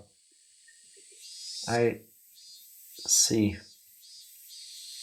That sliver of hope, that possibility I'd believed in, that Rika-chan and Satoko were alive, just from the fact their remains hadn't been found, gone. It was incredibly well hidden in those catacombs. I mean, it wasn't the blind spot of another blind spot. It was a vertical tunnel dug out like a well. There was a ladder set up there, and when we went all the way down, there was another tunnel built there going through it. When we followed it a few hundred meters, we found ourselves at the mouth of an old unused well in the mountains. I wonder if it was the secret escape route a previous Sonozaki family leader built. Probably was. Maybe it was made in the Meiji era. Still, I'm impressed they built something like that. So, everyone's remains were at the bottom? Yes. Even deeper down the escape in the escape path, there was a pool of coal tar that had been casually thrown into there. They had fallen from a fairly high spot, so their remains were totally buried in it. It took a lot of time and effort to pull their bodies up. Did you find them all? I hoped that at least they wouldn't find Rika-chan or Satoko. That's what I wished for when I asked, but my shallow hope was crushed in the blink of an eye. Yes, all of them. In fact, we also found human bones we think are over a decade old. We think there are at least 3 people. I suppose it's the dark side of Hinamizawa's history. I wonder how many people's bones we'll find when we've sucked out all the mud. It's a scary thought. That weight had been pushing down on Mion's shoulder the whole time. Mion. We've currently identified people who disappeared from Shishibone City decades ago. People are talking about how this opportunity might let us resolve the disappearing persons cases that have been abandoned. After a deep silence, he breathed a heavy sigh. Oyashiro-san went for cigarettes to pass the time, but realized this was a non-smoking area, so he gave up and put them back in his shirt pocket. No, right. This is a bit of a detour, but you know Rika Furuta-san, right? Of course. She's my friend. Did she ever tell you anything along the lines of her regularly taking insulin injections for diabetes? Rika-chan has diabetes? I didn't know what he was talking about. Actually, we found it in her skirt pocket. A syringe. It was destroyed though, so we couldn't identify the medicine. It was a bit out of place, so I got interested. You really don't know anything? I didn't know anything about Rika-chan carrying syringes around with her. The Sonozaki family corporates, the Yakuza people. Anyway, there's rumors that they deal in psychostimulants. I was thinking that might have something to do with it too. Are you trying to tell me that Rika-chan is a drug addict? No, not at all. That isn't what I'm saying. It just seems strange, however you look at it, that she would bring a syringe with her on her way to get soy sauce. I have no idea what any of this means. My eyes are spinning. I feel sick. Also, I never noticed that the color of his name matches his hair color. That's the same with all of them. Spoilers. I did not make that connection at all. Back when there was a smoking section of a hospital. Yeah, I hated those days. It's said that unless looked for specifically, it is very hard to figure out if someone died from insulin poisoning. Or that syringe is or contained the drug that they injected the people that went crazy with. The stuff from the first chapter. Yeah. But why would she be carrying it though? That's another thing that now needs to be answered. The leader of one of the big 3 families. She's in on it. You alright? Should I call a nurse? Fine. Please continue. Well, that's all I had to say about the syringe. It was the only thing that personally struck me as interesting. Rika-chan. Rika-san was sort of like the village mascot after all. It looks like the village is in an uproar right now. Between the older blind believers and the Sonozaki family who killed her. The 3 families' effective control of the village is basically in shambles too. If If someone came up to them with talk of a dam again with this sort of timing, the entire village would be abandoned for sure this time. I'm not related to Hinamizawa anymore. I actually was. I just said it because I thought about Hinamizawa being abandoned was unpleasant, and I wanted to end the conversation quickly. No, that sounds very pleasant, actually. There was a knock at the door. It opened slightly and my mom asked if we were still talking. Whoops. We went off topic, didn't we? What a pickle. I looked at the clock. 5 minutes were long past. He told my mother that there was something he really wanted to ask me if she could wait a little bit longer. Is that so? Keep it short, okay? Tifa, roughly 45 minutes ago. There wasn't any getting around the fact that she was thinking about what a police officer could be talking to her son about. Maybe we should choose another day for this. Ooishi-san? Mion, how is she right now? Dude. I wanted to just hear that answer and then get rid of him. Before I tell you that, I just need one more thing from you. I just need you to answer something in all honesty. What is it? I want you to take your answer seriously, got it? If you say something indiscreet, it could be viewed as an obstruction of your investigation and you could be prosecuted. Your son kept threatening me until the end. What the hell did he want? Maebara-san. Who do you think the criminal was who pushed Shion from the balcony? There was no way it could be anyone but Mion, is there? And who was the one who stabbed you? Please don't make me say it again. It was Mion. Mion Sonozaki. Is this where the... It happened at the same time. Didn't it? Or the That- timeline doesn't add up. Or they checked her DNA and it is actually Mion. Ooishi-san smiled bitterly, then dabbed at his forehead with a handkerchief to wipe his sweat. He should have expected that answer, and yet it looked as though he wasn't satisfied with it. She pushed Shion and stabbed me. Didn't you just admit yourself that Mion was the criminal? The evidence we have that Mion killed Shion is based on testimony from the man living next door. This neighbor is actually a member of an organized crime group. In other words, he was Shion-san's bodyguard. Oh. It seems he's a veteran leader in that vein, and he was like a parent to the Sonozaki sisters growing up. That man said this. The noise he heard from the next door was just like the sound of a fight between the sisters that he was used to hearing when they still lived together. And no, there was no doubt about it.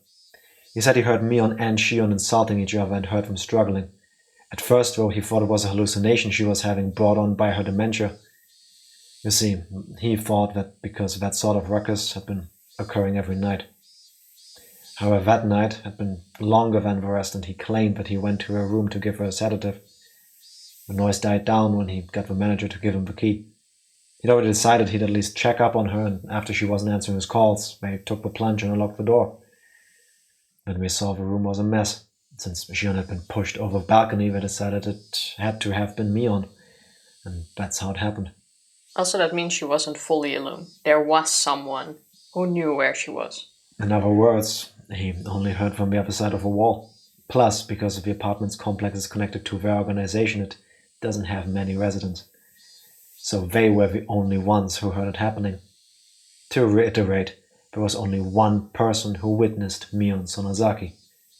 Even if he didn't see her, isn't it obviously Mion's doing? No, settle down. This is what I'm saying. It means you are the only one who saw Mion Sonozaki for sure last night. After all, Shion-san, the other witness, is no longer alive. What are you trying to say? I don't really understand. At that point, Ooishi-san paused. The fact that this was a no-smoking area completely slipped his mind, and he took out his pack of cigarettes again. Ka-check! Sorry, I did a sound effect. You did it beautifully. Ka-check. He lit one with his lighter and exhaled a long stream of tobacco smoke. Were you really stabbed by Mion Sonozaki?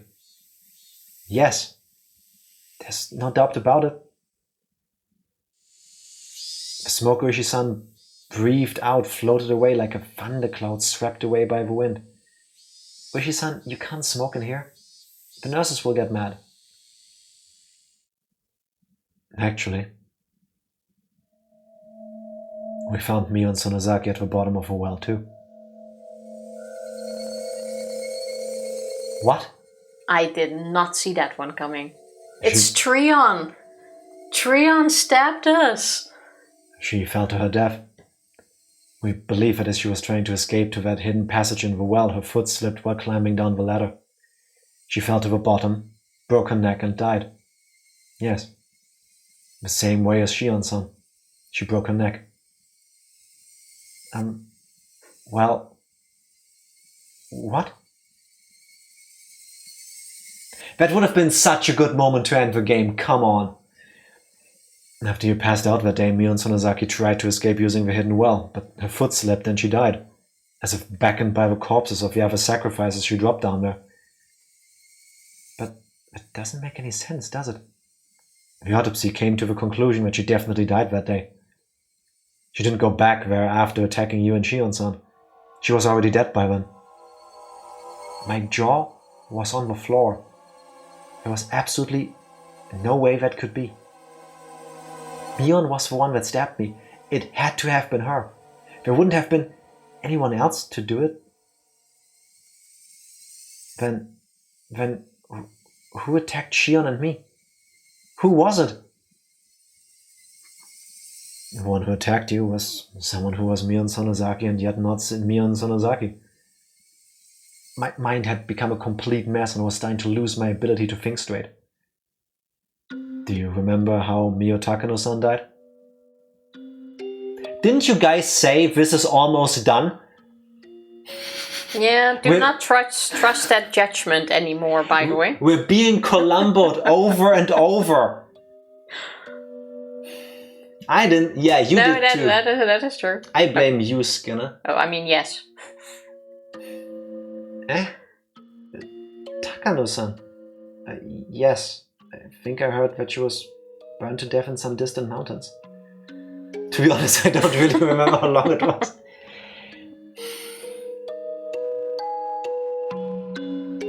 Honest psycho? More like dishonest psycho? How could you do this to us? Sorry, I didn't mean to... It's fine. You know, we choose to keep going. But how about we do cut it here, because I'm pretty sure there's still gonna be tips at the end and we still have the after party anyway. Yeah, fair enough. I said this was the last part. I didn't say it was. Oh my god, not listening to your advice anymore when it comes to that. Beautiful. But who is it?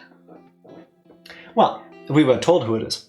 Well, Mion did say that her body would be, that she would then have died and her body would have been taken over. But then her body would have been taken over and then crawled back into the well? Yes. That also doesn't seem very realistic. Well, technically it is. Technically it's possible. Or realistic is the wrong word, like it would have happened in theoretically possible. If you find a way to give a corpse electric shocks in a way that you stimulate the muscle movement in a consecutive way to mimic the movement, you can make a dead body move again. Do I think that's what happened here? No. There was someone in a wheelchair behind her, tasing her in the legs so that she would like take the steps. Is that what you're saying? It's the doll, isn't it? Listen. This is breaking my mind. I think I'm getting to a point. I'm really looking forward to chapter 3 because I want to see what kind of bullshit they throw at us. But I'm beginning to think there is not even a point in writing down predictions anymore. It's gonna be different. Because I really think... We're gonna do it per chapter, maybe. No, I really think there is gonna be a supernatural element, and at that point, with it being supernatural, there are no rules anymore. Well, even the supernatural can still have rules, and it doesn't mean what happens doesn't come true. It was a very strong stun gun that she hit herself with. If you stop thinking, you lose.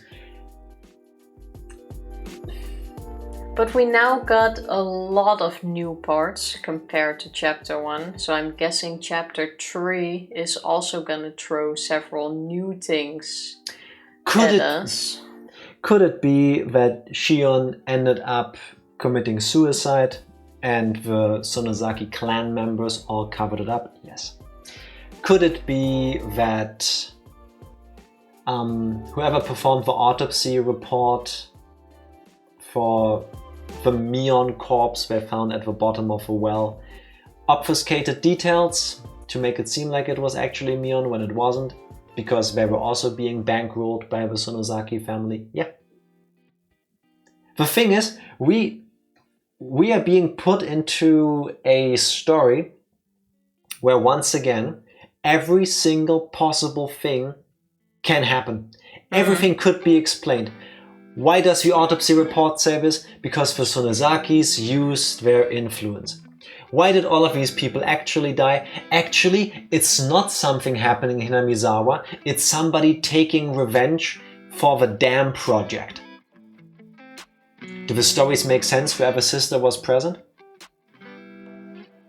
I want to say it still does. Because in my mind, for the long, still, in a way, Shion and Mion are interchangeable. So, either way you flip the two of them, the story still makes sense. I mean... Yeah, but I think it's still good to know who was when. But I don't think we're gonna know that until later, when some hint will be dropped. I already forgot what they said when they found Shion's dead body. For all we know, Shion had a breakdown, lapsed into a sense of, oh, I'm actually Mion. I don't know why, because the story hasn't given us anything to go with that, other than she impersonated her like once.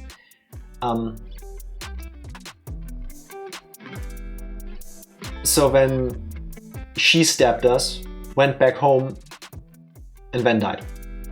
But I'm already iffy on the timeline.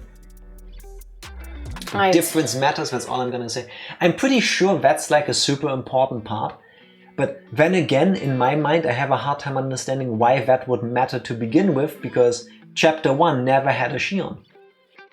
As far as we know. Or maybe it was actually Shion at the time. Shion just wasn't introduced, or we just didn't know yet, but doesn't mean she wasn't there. And as dumb as this is, it has happened multiple times over that suddenly a new twist came in that was never even alluded to my understanding. So for all we know, there could have actually been a Freon. That's gonna be in chapter 3. But she just was kept secret from everybody, and she was like a sleeper agent of a Sonozaki family. You know, a backup demon. I don't know. Well, we're getting more and more, at least there's that. Does it answer anything? No. Might it? Yes. And with all of this talk about, oh, I had to do these things, I have to do these things because of tradition and stuff.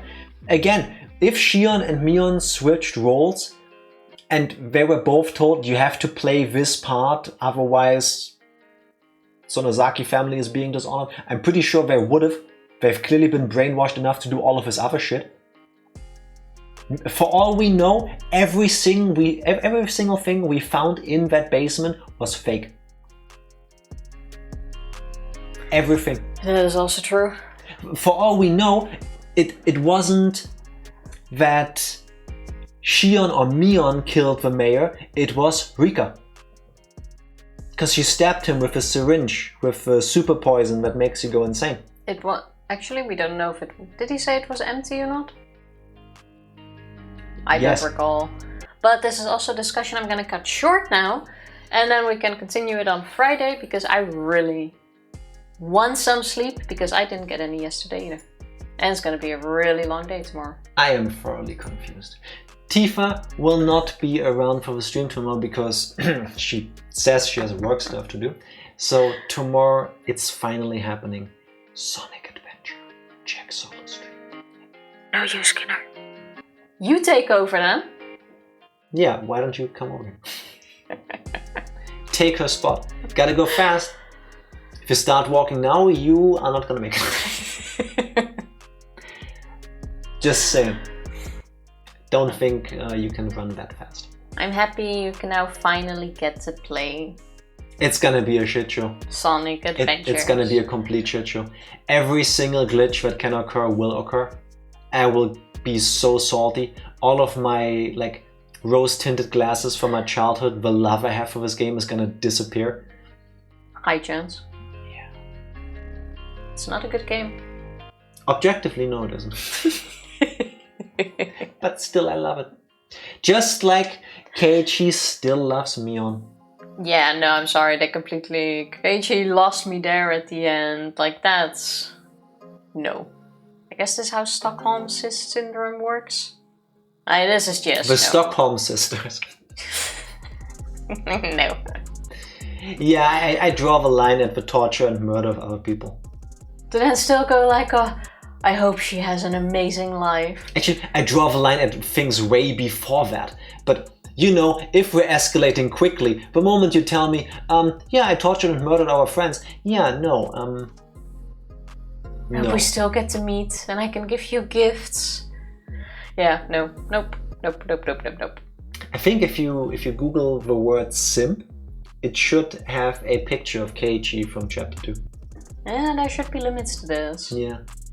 I hope that's gonna be a bit different in chapter 3. Yes, hopefully. If it continues getting more and more like this, then getting to the end will be difficult. I really hope not. On the other hand, Mion is his best. Yeah, no, fuck off with that. At first, I could still accept that whole, oh, you're my best friend, even though I already didn't see his point. But like to now still go on with that, like no. Also, to be flat out told, point blank, actually the reason all of this is happening is because you didn't know to give me a doll when I didn't even tell you that I wanted it. Well, no, I think Okay. that was I could accept that as like a trigger point. Nah, I don't. At some point there has to be a snap. And that was an obvious snap. Okay, I get Friday, that nope. snaps happen somehow. I get that, but no. No. Counter argument, this is just typical teenager drama on crack. This goes way past crack at this point. Wait, Nope. Psycho has a point. Nope. You know what this suddenly reminds me of? What? Twilight. I think even Twilight was still within reason. And Really? we now went like way outside of reason. Really? Yeah. We went into, oh, I'm not killing humans, I'm killing animals. And the ones that do kill the humans are bad, which we obviously don't believe.